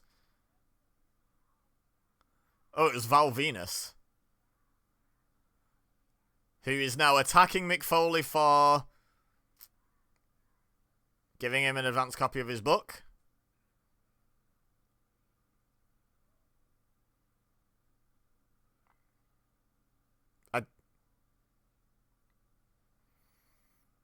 I don't fully understand this man's motivations. I also don't understand why this match is going on so late in the show. After The Rock and Bulldog, might I add. They're at least Bulldog's main event adjacent.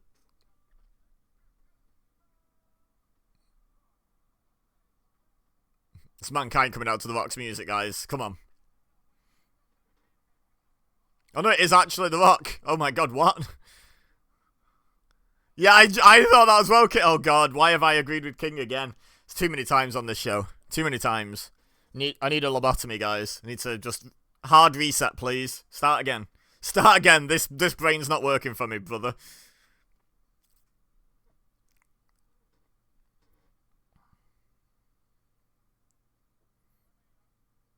Is he gonna do commentary? No, he's going into the ring. What is the plan here?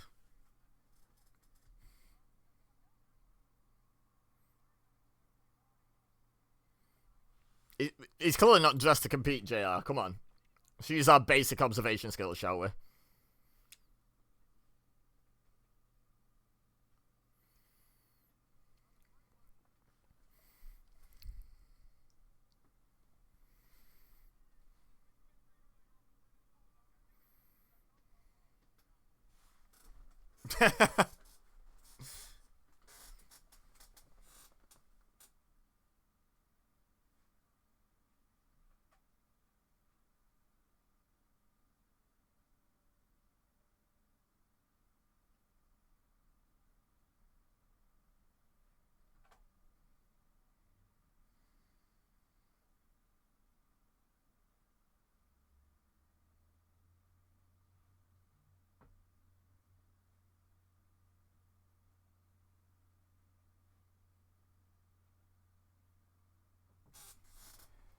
Why did that sound like high school level sarcasm? Nice shirt, Rock.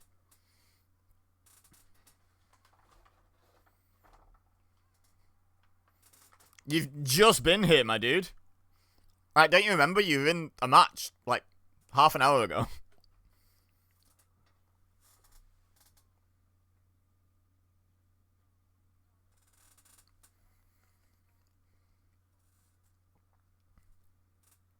Shocker.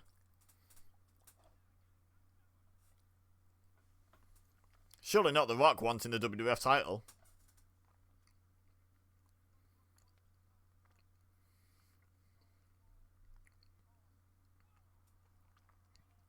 Wow.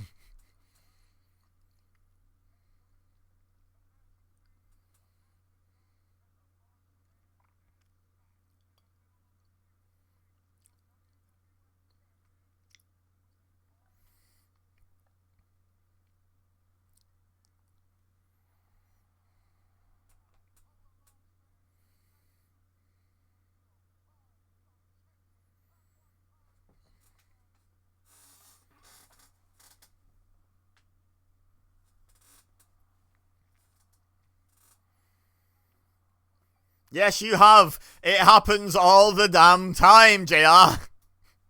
It's a weekly occurrence. Multiple times a week sometimes.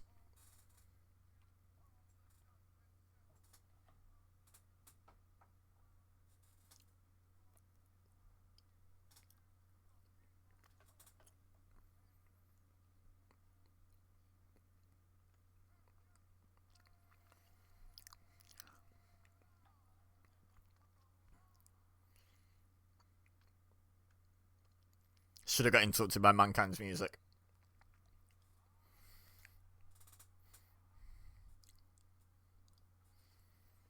He does, though. He just encouraged them to do the millions and millions thing and told them to chant his name.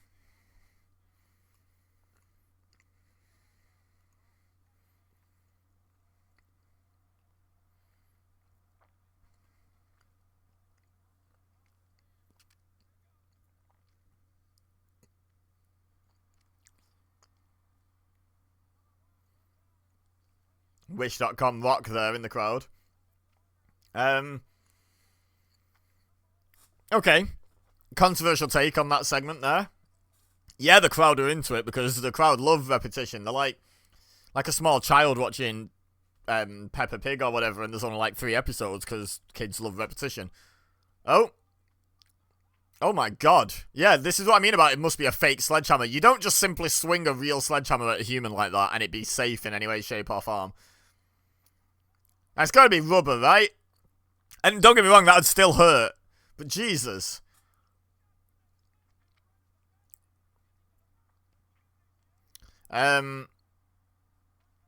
Okay, so the segment suddenly had gained some sort of point. My controversial opinion was, despite the fans loving it and chanting along with it, The Rock wants the WWF title is not news.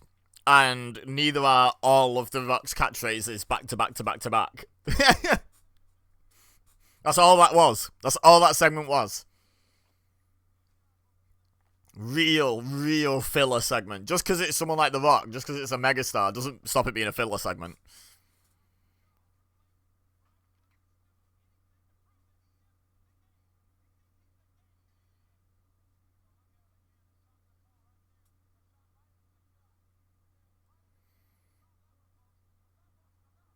Oh, that almost looked a bit low, that. Bit sketchy, that one.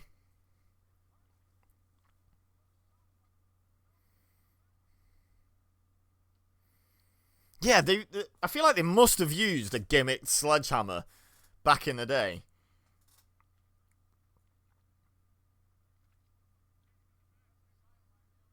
Take him in the back, good idea. WWF 1999, no, not 1988, 1999.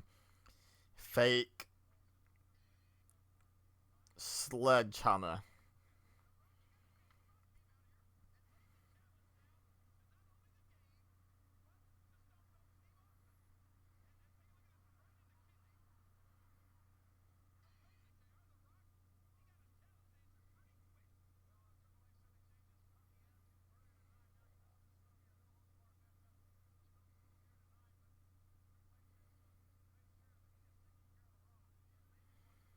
See, a lot of these answers are sort of saying, yeah, of course they're real, but they're talking about like modern day stuff where Triple H used to cover the end of the sledgehammer with his hand and then hit someone with it. I just don't believe that was a real sledgehammer being swung by the handle and hitting them square in the back and in the stomach and stuff with the head of a sledgehammer. Especially not in the back. Shots to the back, like the shot to the back of the neck that we saw in a video package, and the shot to, like, Rock's lower back and kidneys. No, I just don't buy that.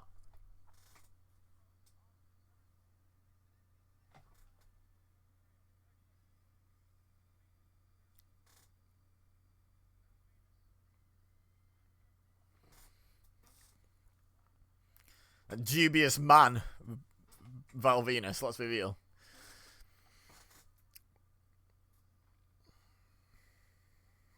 Not even doing his hello ladies shtick. He's very angry that Mick Foley gave him a book. I mean, now we know why, let's be real, in 2024, now we know why. I mean, you've heard some of his opinions on Twitter, right? It's very clear this man cannot read. Because if he was educated enough to read, he wouldn't hold the opinions he does.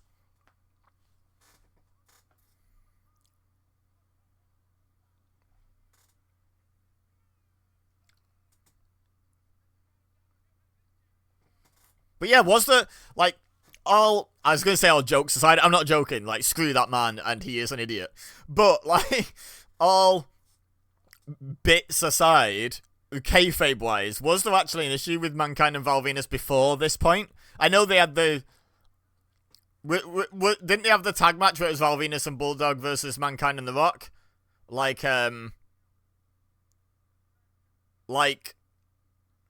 It was shown before the Bulldog Rock match, right? In a video package. That was because I was commenting on the randomness of the team of Val Venus and the British Bulldog.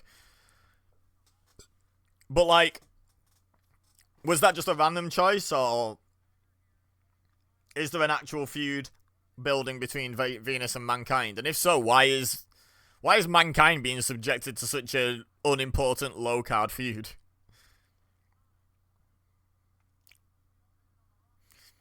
Gotta love the difference in willingness to break kayfabe, by the way. Mankind's walking around backstage with his mask off because he only wears it for his matches. Meanwhile, then when The Rock walks past him on the phone, he's literally saying, yeah, The Rock this, The Rock that, and it's like... So The Rock legit just speaks to people all the time like that. It's not just an on-screen persona, but Mankind at least acknowledges the fact that he doesn't wear his mask all the time. It's kind of fun.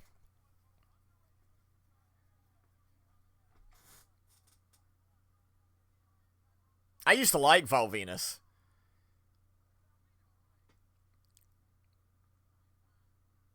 Like, he was just one of those wrestlers I used to like fight as on like WWF Attitude and the early SmackDown games. I did.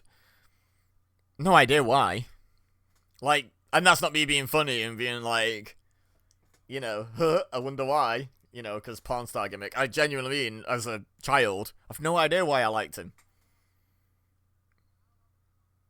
But he was certainly one of the wrestlers that I would usually have a positive reaction to seeing. You know, he wasn't one of the ones that I hated. I'm trying to think who I used to like really not like as a kid. I actually can't think of anything. It's easier, for me anyway, it's easier to sort of remember the ones I did like than the ones I didn't.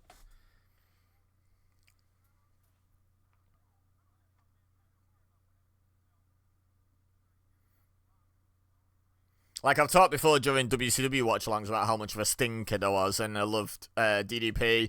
I like Macho Man, despite the fact he was a heel for pretty much the entire time I was watching him. Then when I switched over to WWF... See, when I switched over to WWF, the first show I watched was the Survivor Series, where Stone Cold gets run over and is missing for ages. So I wasn't really a Stone Cold kid, purely because for the first year or so of me watching WWF, Stone Cold wasn't on it, really. I'm a Stone Cold guy now, but not... He's got a Cactus Jack shirt on, love it.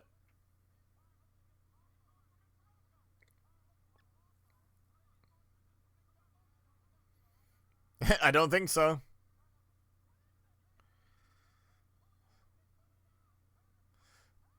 King, if you're mistaking that for a penis, see a doctor immediately, sir. Excuse me. Then you should see a doctor.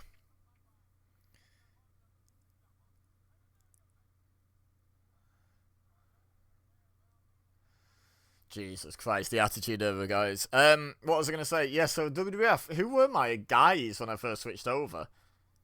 I'm trying to think. Like, honestly, I don't recall this, but probably The Rock.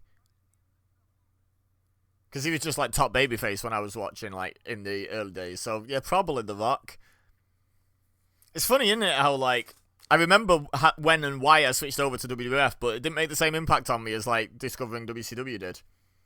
Because I'm really struggling to remember what, like, my first impressions really were. Maybe when I do the watch-along of Survivor Series, because that's, like, coming up next month. My 25-year WWF anniversary is coming up next month. Maybe that show will jog some memories of, like, who I liked.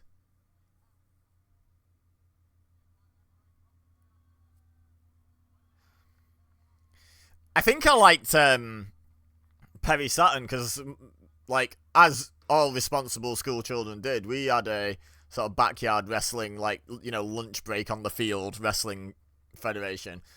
And it's not hidden information, this, by the way, if anyone thinks I'm giving away too much. My shoot name is Mike, and I used to go by Mikey Uranus instead of Perry Saturn, because obviously Uranus jokes are funny, and I had the Rings of Uranus as my submission instead of Rings of Saturn, you know, even though I'm not sure if Uranus even has rings.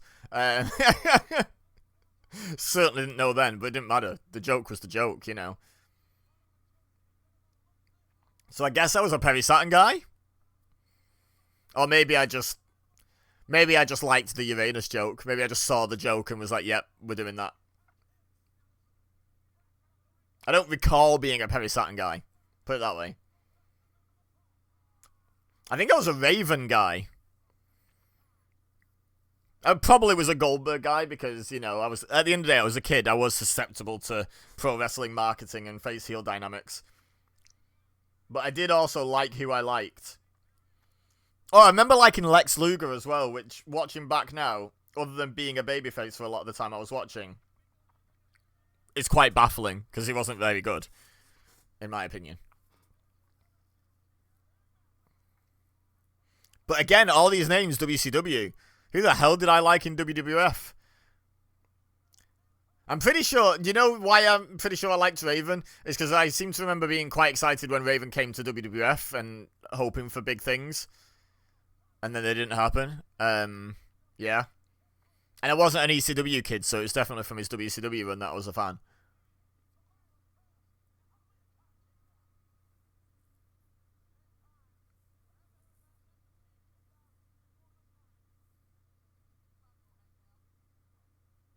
Yeah, it's not even down his pants, so why would it be stinking, King? Again, if you think that's what a penis looks like, see a doctor immediately, King. JR, don't entertain him. Don't amuse him.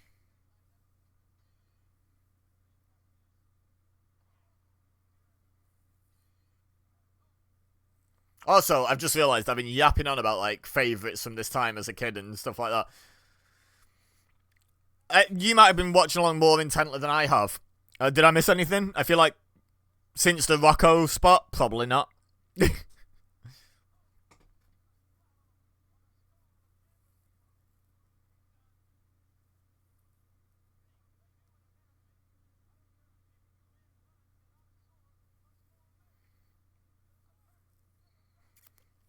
We've just watched a ladder match where people fell from great heights repeatedly and then walked out. The human anatomy can take it.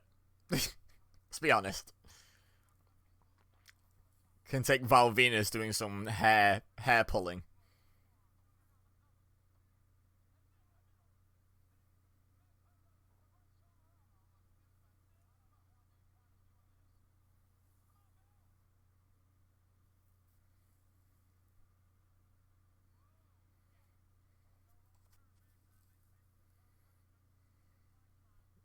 I mean, I highly doubt this match with Val Venus contributed too much to Mick Foley's problems. You know, you've already had the Hell in a Cell fall, guys. And there's more of that nonsense to come. And the chair shots to their head and stuff. They probably did a lot more to shorten Mankind's career, Mick Foley's career, than this match did. At least in terms of injury. Maybe in terms of credibility, this match didn't do him any favours.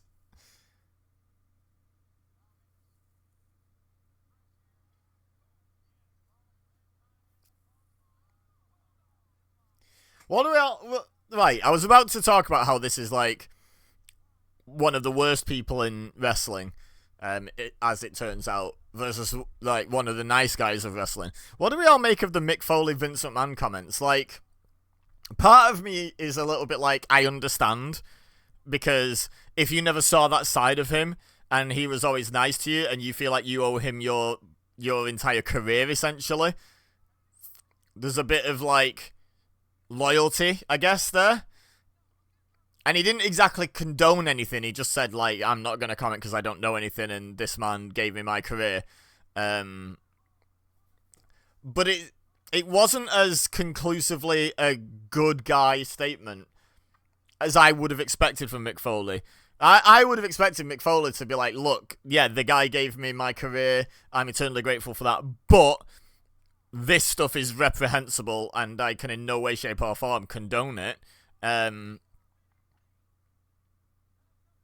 You know, I feel like he wasn't clear enough on the this is reprehensible, I in no way condone it stuff. He was quite keen to avoid saying stuff like that, and honestly, I see why people were a little bit disappointed in it. Like, let me know your thoughts in the comments. I mean, and here comes the crowd saying, oh, it's just allegations, blah, blah, blah, blah, blah. Yeah, it's... The reaction tells you it's not just allegations, right? Trying to buy the documentary, trying to serve a cease and desist and enforce an NDA on someone for a criminal act, which isn't how NDAs work, and they should damn well know that. I'm so glad we get this excellent professional wrestling. Okay, fair, King, fair. Why is Teddy Long not reprimanding Val Venus for attacking the groin area? Which, as far as I can tell, is illegal. Val Venus won this match. Val Venus won this match by grabbing Mick Foley's junk. That's insane. That's insane for two reasons, both of which I said in that sentence.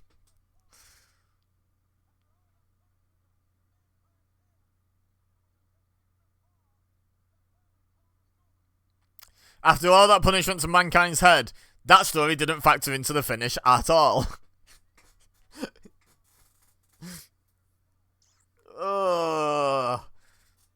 Is it main event time yet? I'm just here for the main event.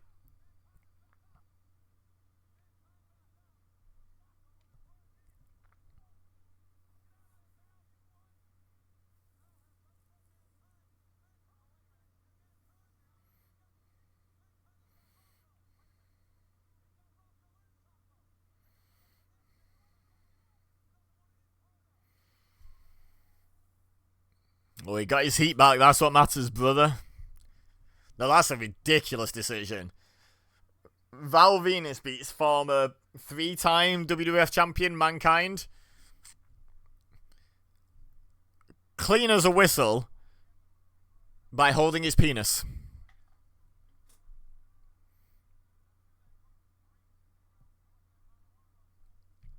Just let that sink in.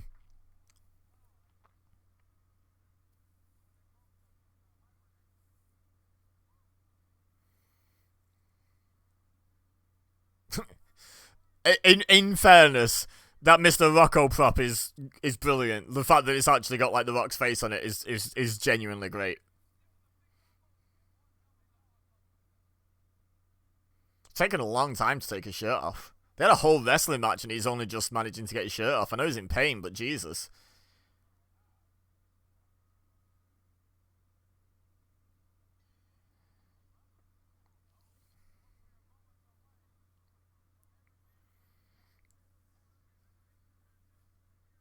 Why have we got every man for himself between two tag teams?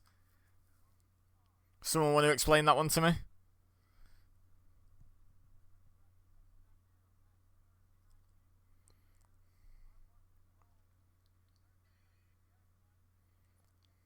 Okay, so the Acolyte's definitely a team here. We're seeing that much.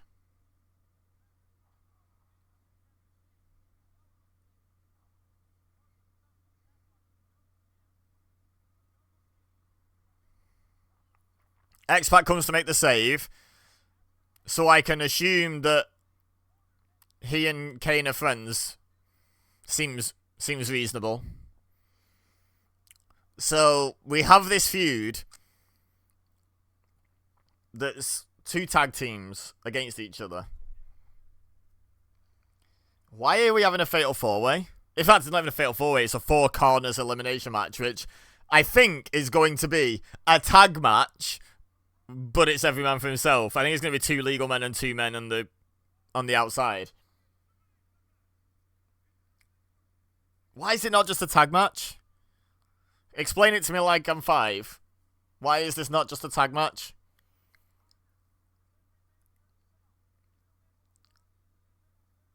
Yeah, that's a tag match.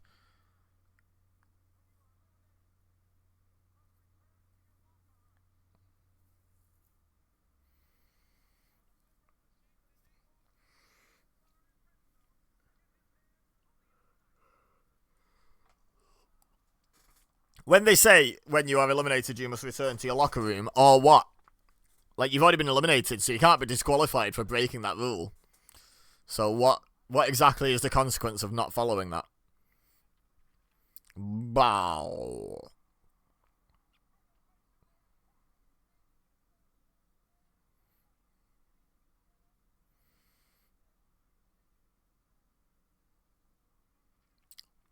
I just don't quite understand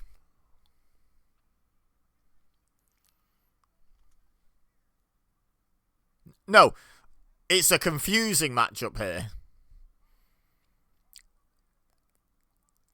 I'm more curious what happens when the Acolytes are in the ring together, because they're an actual, like, solid team that apparently X-Pac and Kane are having issues at this point.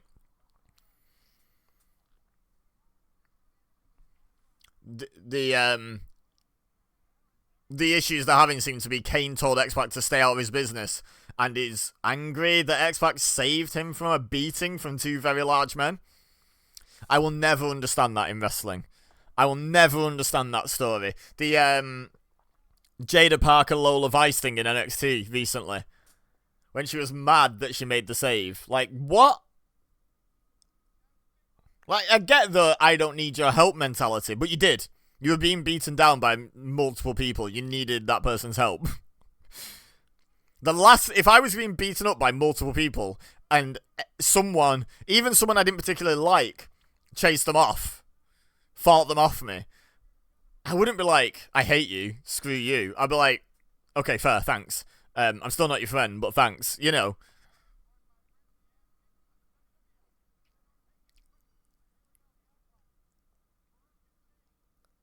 The Acolytes, Farouk and Kane. That well-known team. Nope, you too small, boy. Oofed.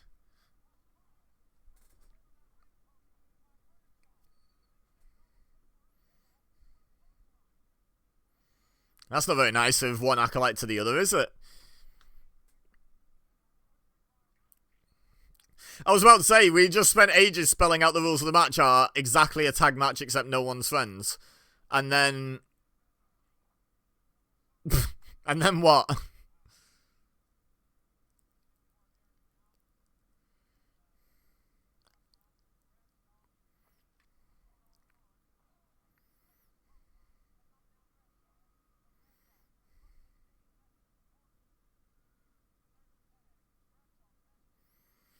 So, if this were a genuine match that didn't involve two teams, it was genuinely every man for himself, the strategy to me... Oh, they've even moved X-Pac into the opposite corner. Into the heel corner, weirdly. But, like... Oh? Okay. Yeah, the correct strategy is to stay out of the ring. Not be legal, right?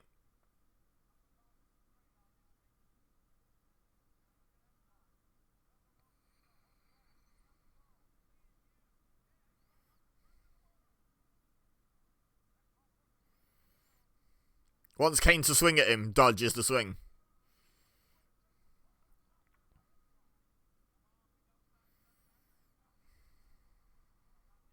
Don't ask Val Venus anything. That's my advice. Well, sorry, don't ask Sean Morley anything. Someone else owns the name Val Venus now, and he seems sound, so that's a tag.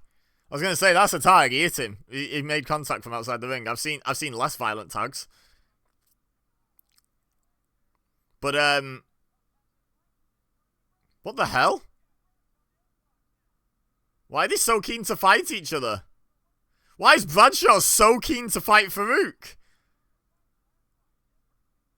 Yeah, but this doesn't feel like Bradshaw enjoying a fight. He's gone for Farouk there, hasn't he? You see the enthusiasm. He was like, oh, Farouk's in, and then just started, like, steamrolling at him.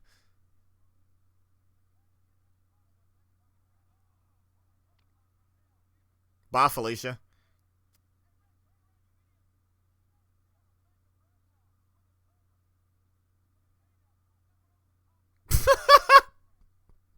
That was really smooth by Kane, honestly. But yeah, don't ask the person who was on this show as Val Venus anything, would be my advice, going back to that statement before this got really confusing for a second. This match is so weird. What? I can't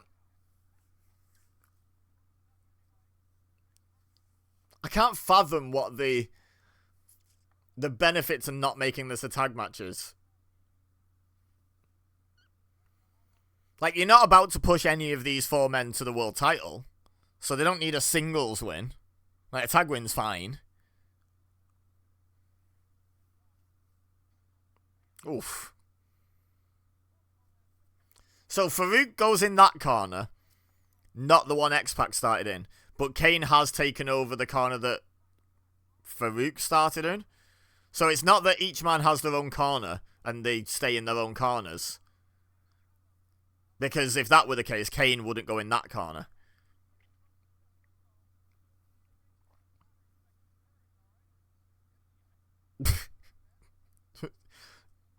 You know, kind of fair. There is a thing in wrestling where wrestlers are babyface wrestlers are brave, but they're not smart. Like they do some dumb things to get themselves into like matches that they just shouldn't, like fights with multiple people that they just shouldn't be volunteering for if they were smart.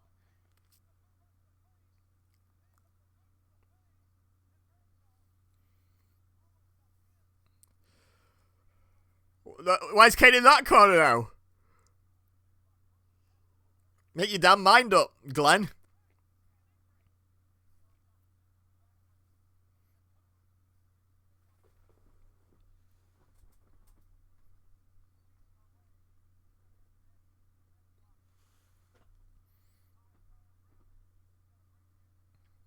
It's the London look right there.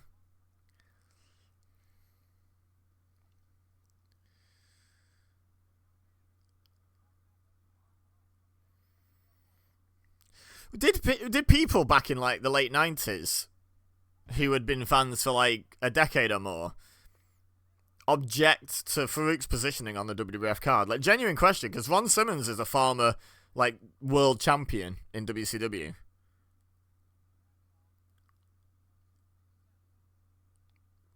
And he was never even like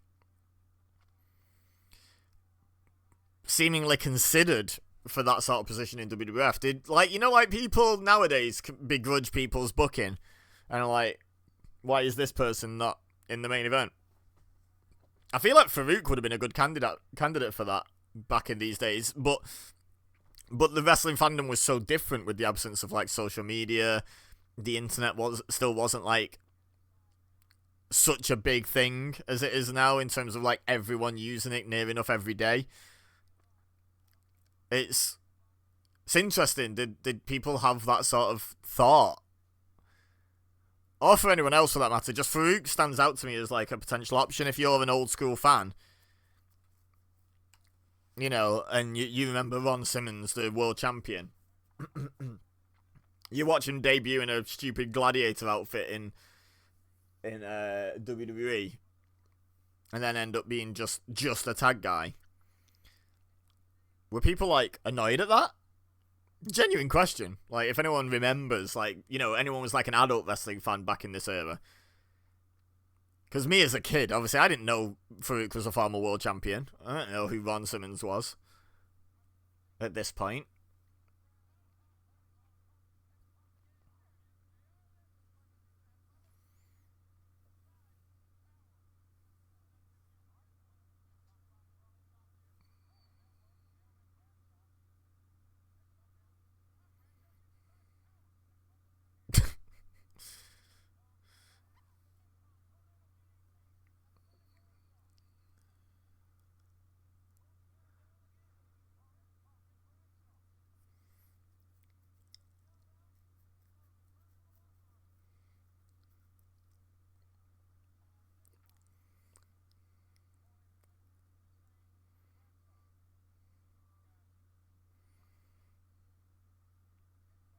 My God, how long are we going to watch these two men crawl for?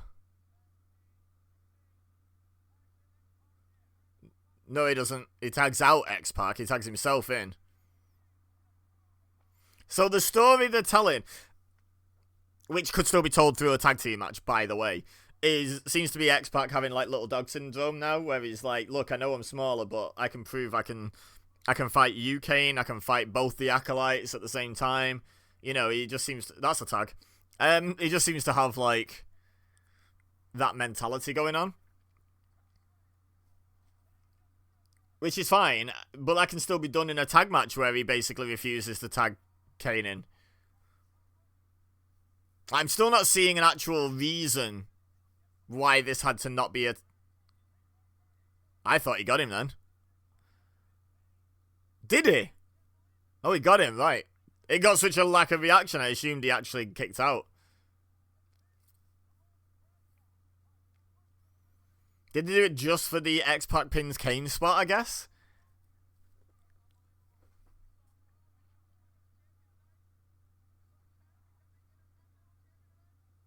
That's most assuredly illegal. That's most assuredly hitting someone with a weapon. I was going to say, Dominator feels like the most risky move ever to try and do to an announce table. You need all that room from the man's shoulder down to the mat to rotate properly and make sure you land on your front, not on your neck.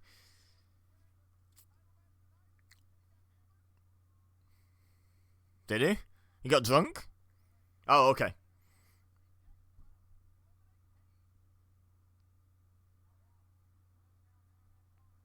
I mean, I'm guessing we're going to see either X-Pac beat Farouk or Farouk beat X-Pac. Oof!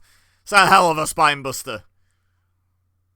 That's a hell of a spine buster.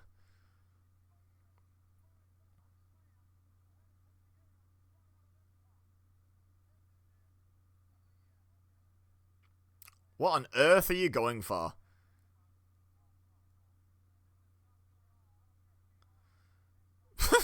Okay. That was rubbish.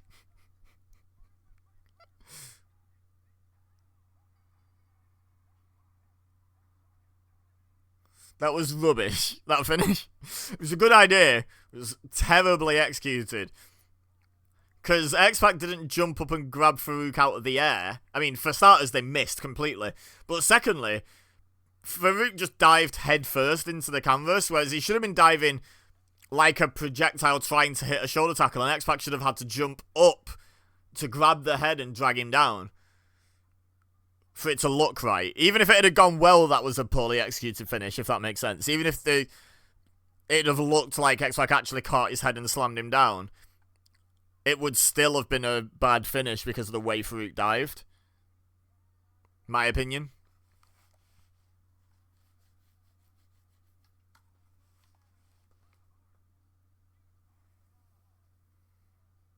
He's got heart, guys, did you know? Yeah, medical professional. How dare you medically attend to The Rock? Local medical facility, do you mean? Local medical facility. There's some riveting backstage segments. They're amazing. No wonder he went on to become the biggest movie star in Hollywood. Right. It's finally time, is it? Cool. If you think about it, I feel like they've kind of telegraphed this match. Like, I'm pretty sure I logically know who wins anyway. But even for the live audience, The Rock challenges the winner of the main event. And then one of the participants in the main event attacks The Rock.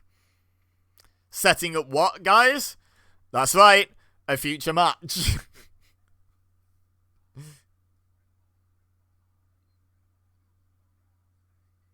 What a remix. Aye, crippled. Aye, crippled.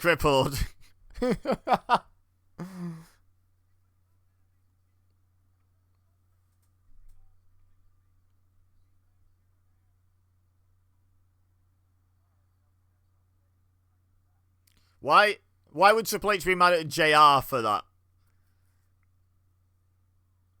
Oh, who's this? I know. Oh, yeah. H Block X. I remember this. I had this CD. I was like, I know this song.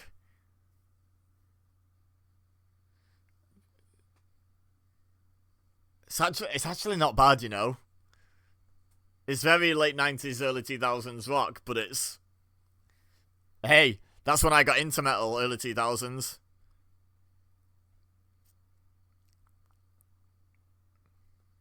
Is this on Spotify? Might put it on my playlist. Let's have a look. Can I get on Spotify without accidentally playing music?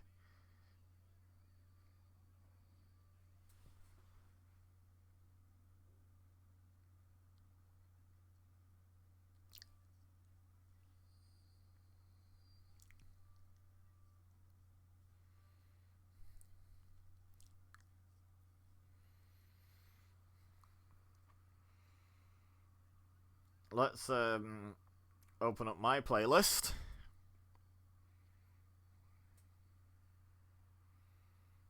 Add to this playlist.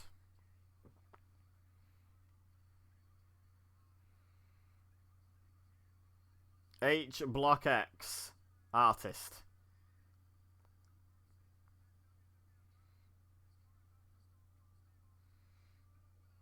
It's not any of the suggested popular ones. That's crazy. Okay. Let's try a different strategy then. WWF. The Music Volume 4. Here we go.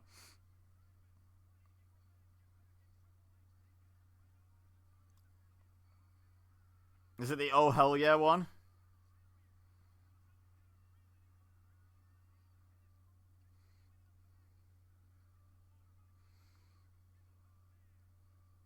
Yep. I'm gonna guess it's that. I'm not gonna play it.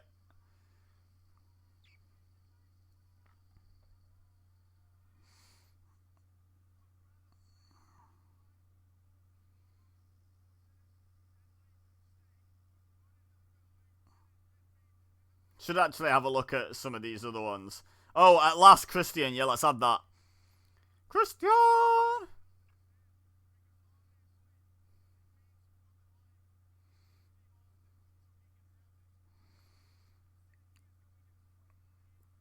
I'm sure this video package is great, by the way.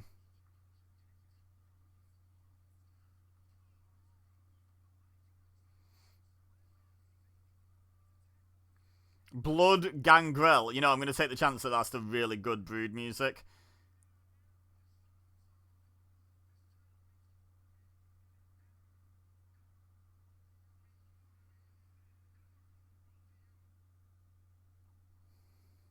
How do you like me now? I'm back. Eric Bischoff's song is actually kind of a banger, not going to lie.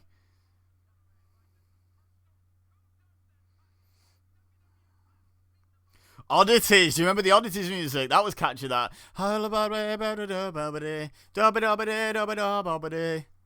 one. I might add that, you know. Screw it. Probably end up taking it off, but...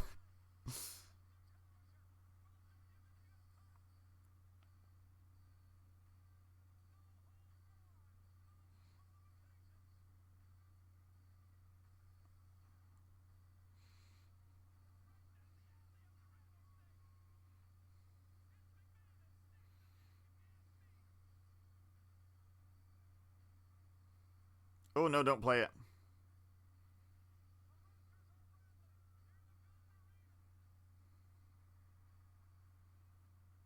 I was trying to open up one of the songs for more information, but it's like trying to play it instead.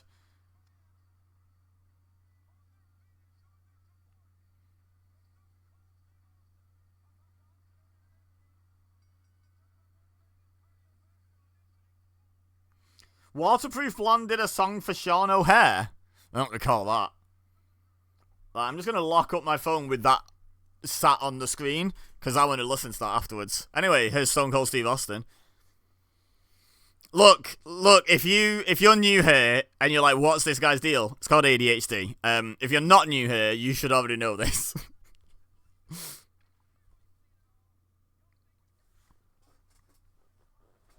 I imagine this will be a fun, wild brawl to end the show.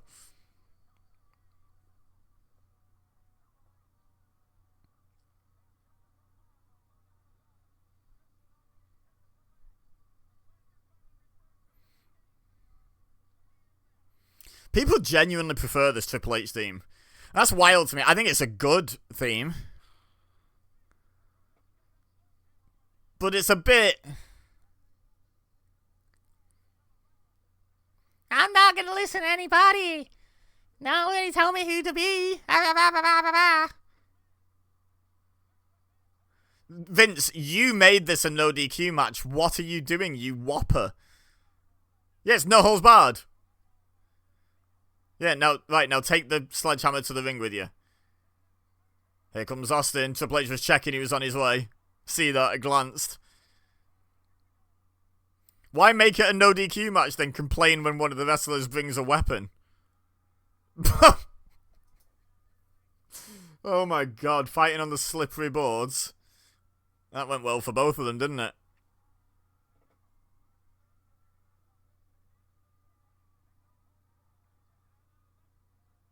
Look at them, it's like they're ice skating. Yeah, get back into, like, safe territory, guys. There we go, good. Yeah, don't go the other way. Yeah, stay on the carpet, stay on the entranceway. That's crazy that they decided to, they knew they were going to fight, and they were like, you know what we need? Like, shiny, exposed wood floor. They're going on the other side now. What did Austin just say to Triple H? Be careful, it's slippy. Look after yourself, buddy.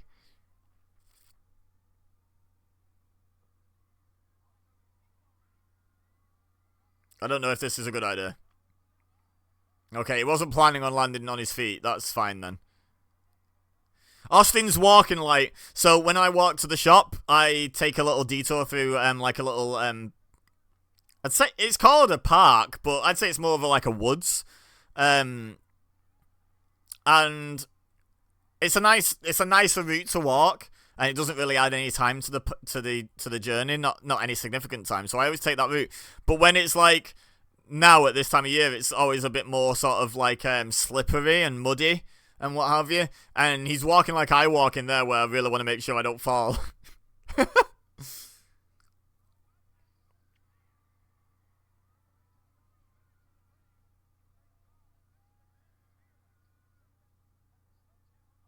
It's no holds barred.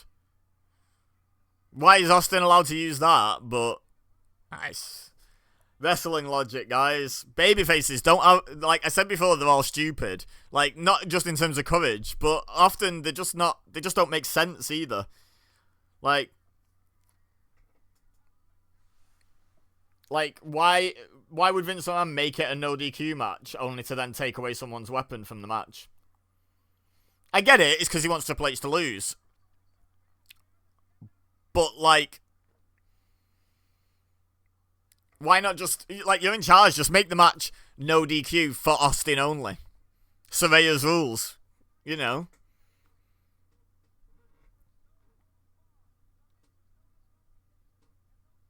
Except sledgehammers, which are a big no-no. Which are very naughty boy. Hopefully on his neck. Well, it's not going to be the other way around, is it?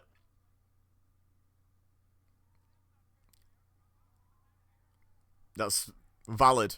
So that also doesn't matter though, King, because it's no DQ. That's not fair.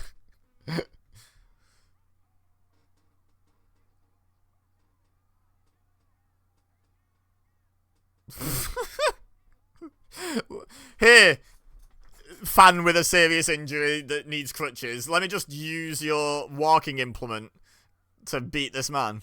Sorry if I break it, by the way.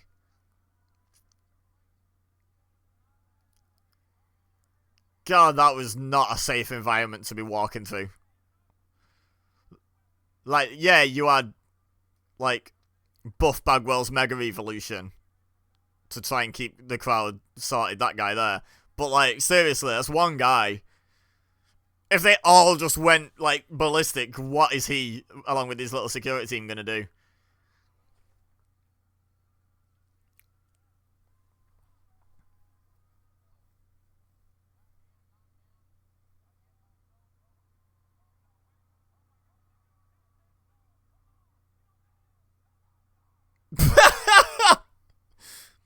Triple H fell over about 25 minutes before that camera got to him. It must have created a draft, you know, because of the wind was the air it was displacing, and that's what knocked Triple H over. That's what I think is happening here. Like, I know they don't want to damage the super expensive camera, but seriously, you could have just like waited for it to get to you, given it, like, put your hand in front of your head and given it a slap and fallen over, instead of just simply falling over, you know, 10 years before it was invented.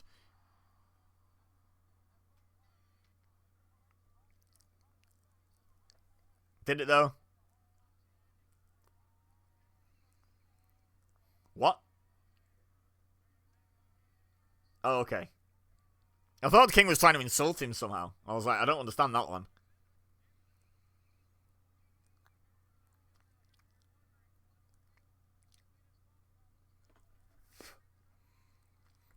I'm sure at some point this wrestling match will go into the wrestling ring. Did he just give someone the finger in the crowd?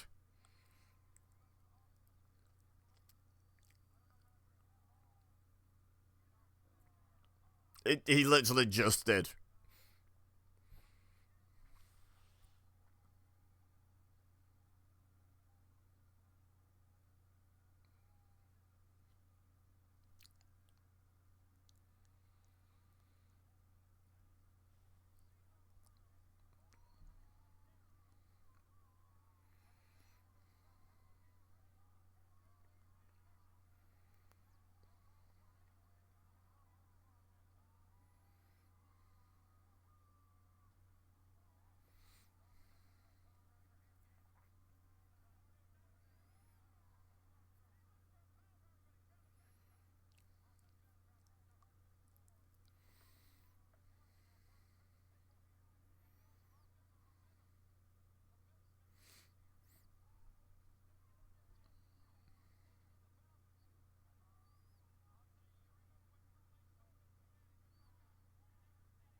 I'd move, ref. The writing is very much on the wall. What's happening here, referee? Yeah, what King said. Why am I agreeing with King so much on this show? I still hate him, but watch yourself, you idiot, is probably the most accurate thing he's ever said. The referee is literally the only person in the Milky Way galaxy who did not see that coming at that moment. One thing I would like to question, though, other than, I guess, a bit of drama, what is the need for a referee bump in a no-holds-barred match? Unless we're about to have a visual pin.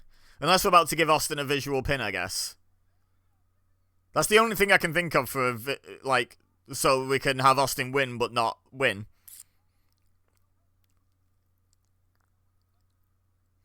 So I find this really interesting. So allegedly, the reason why Mankind won the WWF title at SummerSlam and then immediately lost it to Triple H was that Austin didn't want to lose to Triple H directly. That's allegedly the reason. I don't know how much truth or whether that's ever been debunked or anything, but that's the reason I've heard for that. If that's the case, and if Triple H wins here like I suspect he does, what changed? It's 2 months later. Here we go. Here's the visual pin. I called it.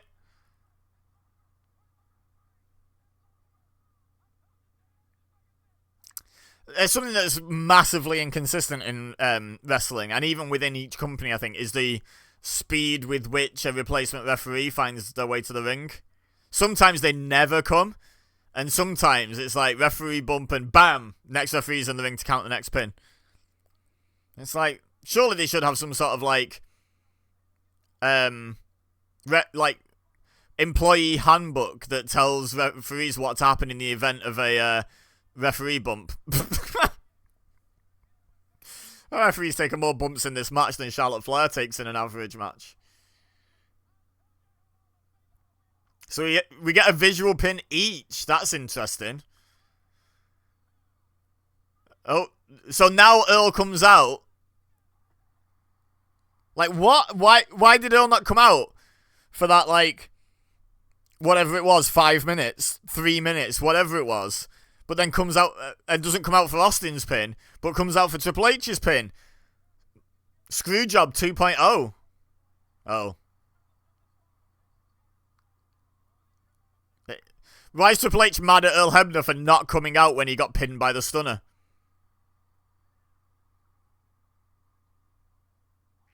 Don't push me because I'm close to the edge.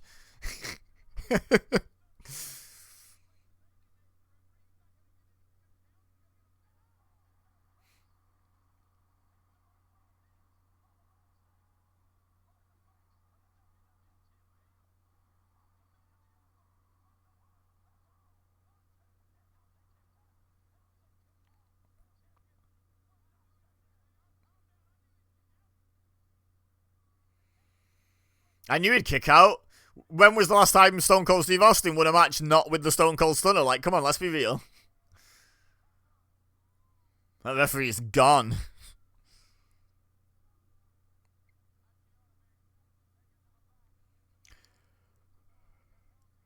Yeah, shift over The Rock, who's been hit multiple times with a sledgehammer. This man fell from a ring apron.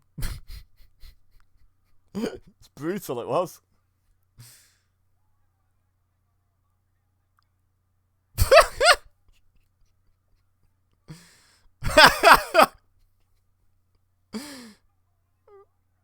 Okay, King doing JR's bits is funny. Oh, mysteriously, Triple H comes up from being hidden bleeding.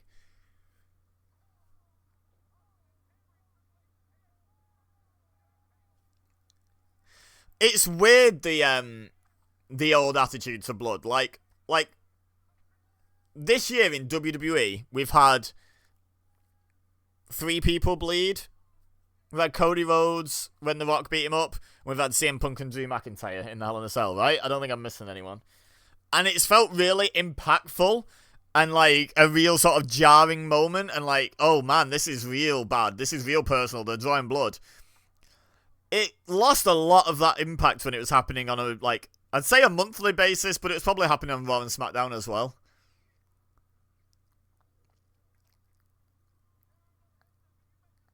Like, certain things that are done for impact, if it's done for impact, if it's done to exemplify how personal something is, you can't just do it all the time. It's like the opposite of for impact. That's like routine. Like, look, if I... Let me give you an analogy. If I were to go to get a girl that I liked to agree to a date with me, and this girl knew me fairly well, but we'd never really gone into, like, dating. We were just, like, friends or acquaintances or whatever.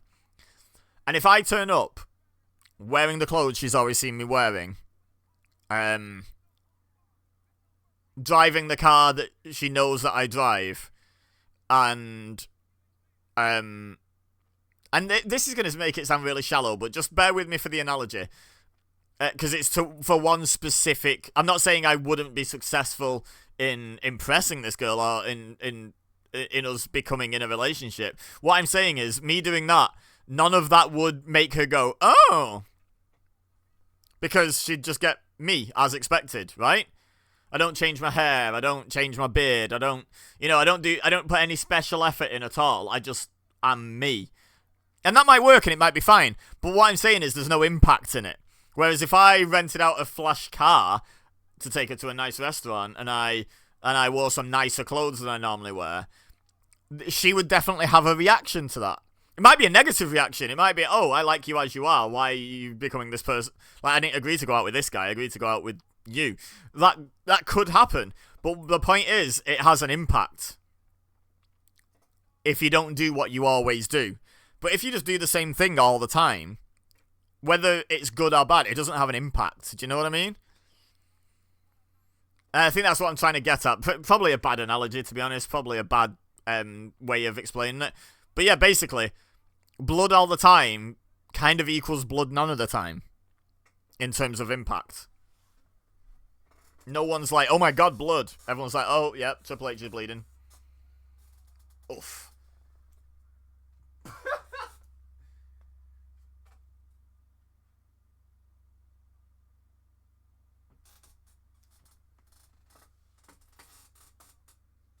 It's wild to me that they imported one of their announce tables from Spain. It's a long way to import a table when you could probably just get a second one from America.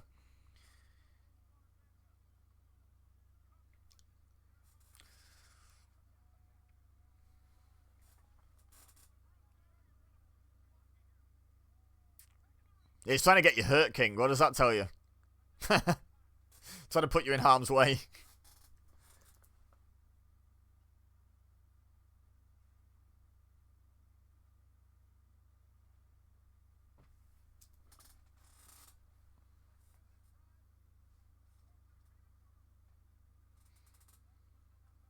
I mean, it's the most coveted prize available to these two contracted to this particular company.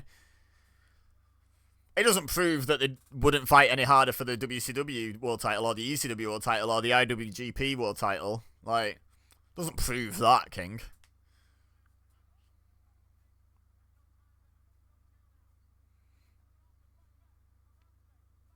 Like, if I get an opportunity for the WCW World title, am I going to not fight particularly hard for it because the WWF title exists, and that's way more prestigious.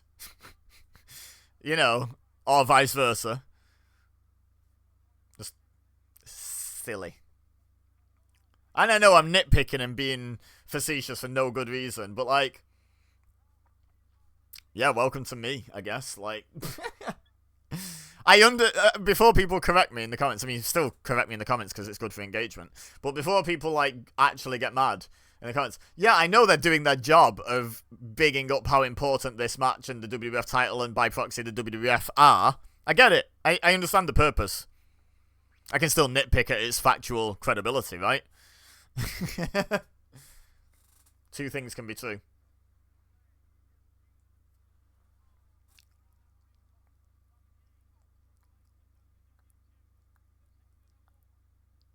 Not allowed. Apparently, did you hear that was one of the terms they weren't allowed to use anymore in the latter stages of the Vince era?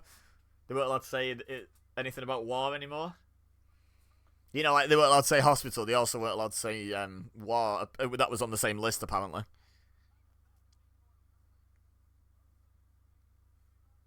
But the title meaning more to Triple H does not mean that Triple H wins that fight. Like, I could decide that the UFC heavyweight title means the absolute world to me, and that is the only thing in the world I want. Doesn't mean I can then get in there and beat the guy who holds it in a fight for that title. Like, it's nonsense. Especially from someone who was just discrediting all the arguments about X-Pac having loads of heart. Because that's kind of what you're saying, is Triple H has loads of heart for the WWF title, like loads of determination to win it.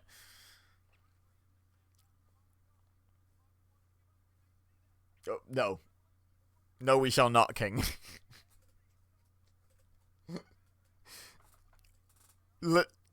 Literally, I mean, he is currently tapping, but literally no one believes that. King. Tapped again.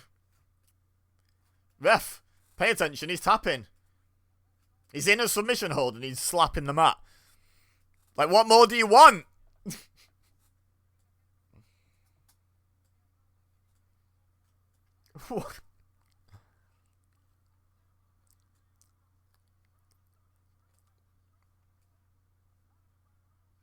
Now he's doing it fast. Like, he's just tapping out.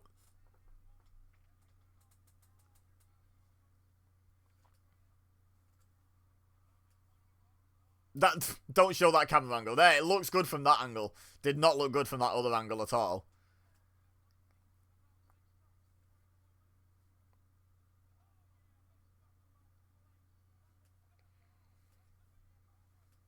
Yeah, because Triple H is known for winning matches with moves other than the pedigree as well, right? Triple H going, God damn it.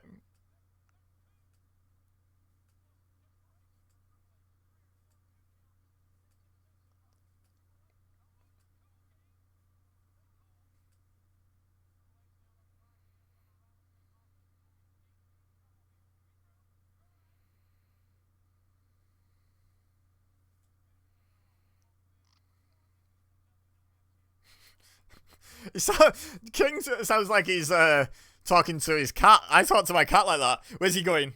Where are you going? What are you doing? Where are you going? What are you doing? And he's going sitting on the windowsill and watching birds outside or something.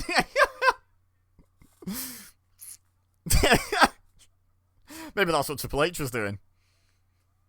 Right, sitting on the windowsill and watching birds.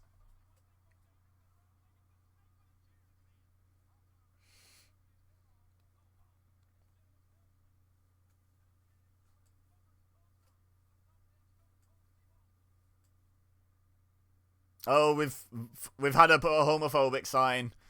Oh, good. It wouldn't be a 1999 WWF pay-per-view without some absolute moron in the crowd using gay as an insult.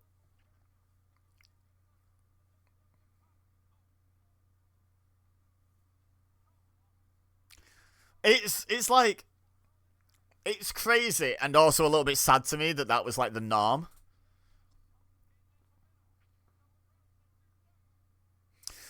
In the times when like segregation was still a thing and what have you, fans didn't really take signs to shows back then. That was like a product of the Attitude Era, really, wasn't it? And so maybe a little bit the 80s. But like, nope, 2. But like, what was it a thing for fans to like just hate wrestlers because they were black? Because I seem to remember like what's his name? Was it Junkyard Dog? Was like a big baby face in an area. Oh, I think he got his hand up. We'll take it. In an era where segregation was still a thing. So people thought less of black people, but still cheered him. He must have been like really charismatic, really popular to bust through that. Fans are loving this, by the way. Triple H maybe not so much.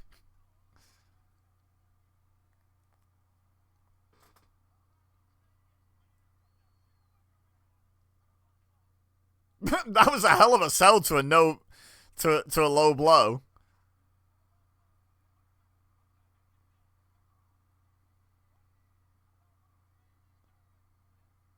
Where's Vince McMahon?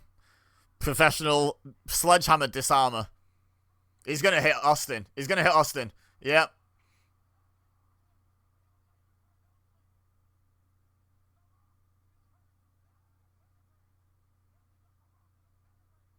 Is he going to win with the sledgehammer hit after I just made the joke about never winning a match not with a pedigree? Yep. Well, screw me, I guess.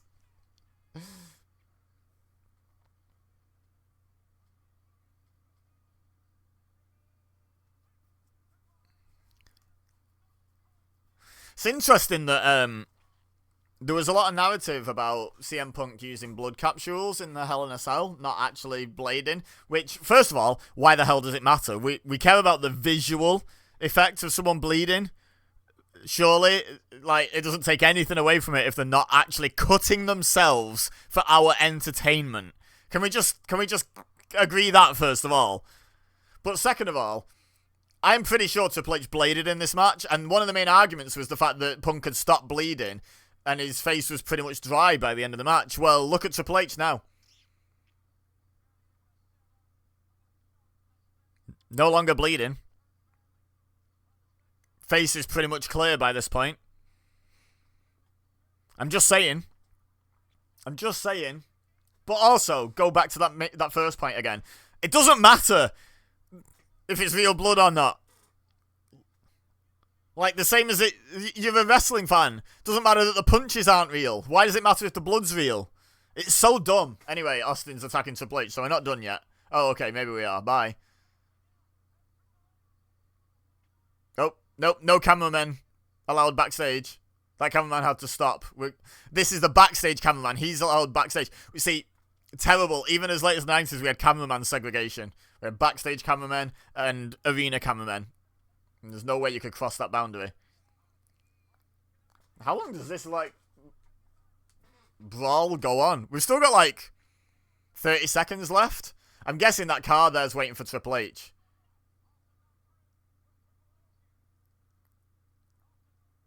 Who's that? Is that China? Yeah. China, the babyface. That was China! Oh my god, she closed the car door! Anyway, leave a like if you enjoyed this watch along. Let me know your thoughts in the comments. Feel free to agree or disagree, as long as we do it like respectfully and like it's like a debate and a discussion, not just people hurling abuse at each other. Like, I don't have any time for tribalism or you know, people just getting really offended over professional wrestling at each other opinions wise. It's just or being deliberately antagonistic over it. Like, it's professional wrestling. It's so dumb. Like for people to get actually mad at each other about. So yeah, be nice, but yeah, discuss in the comments anything I discussed here, your thoughts, etc. Subscribe if you're new here and you'd like to see more of this sort of content. I also do like predictions, wrestling video gaming. I've been getting back into TEW recently, Total Extreme Wrestling, which is like a booking simulator. It's lots of fun. I also actually like play games like Warzone's one that I play a bit of at the moment. Yeah, I do a bit of all sorts wrestling related here, so subscribe if that sounds like your cup of tea. But for now, all I have left to say is thank you very much for watching. As always, I've been Ebeza, you've been amazing, and I'll see you next time.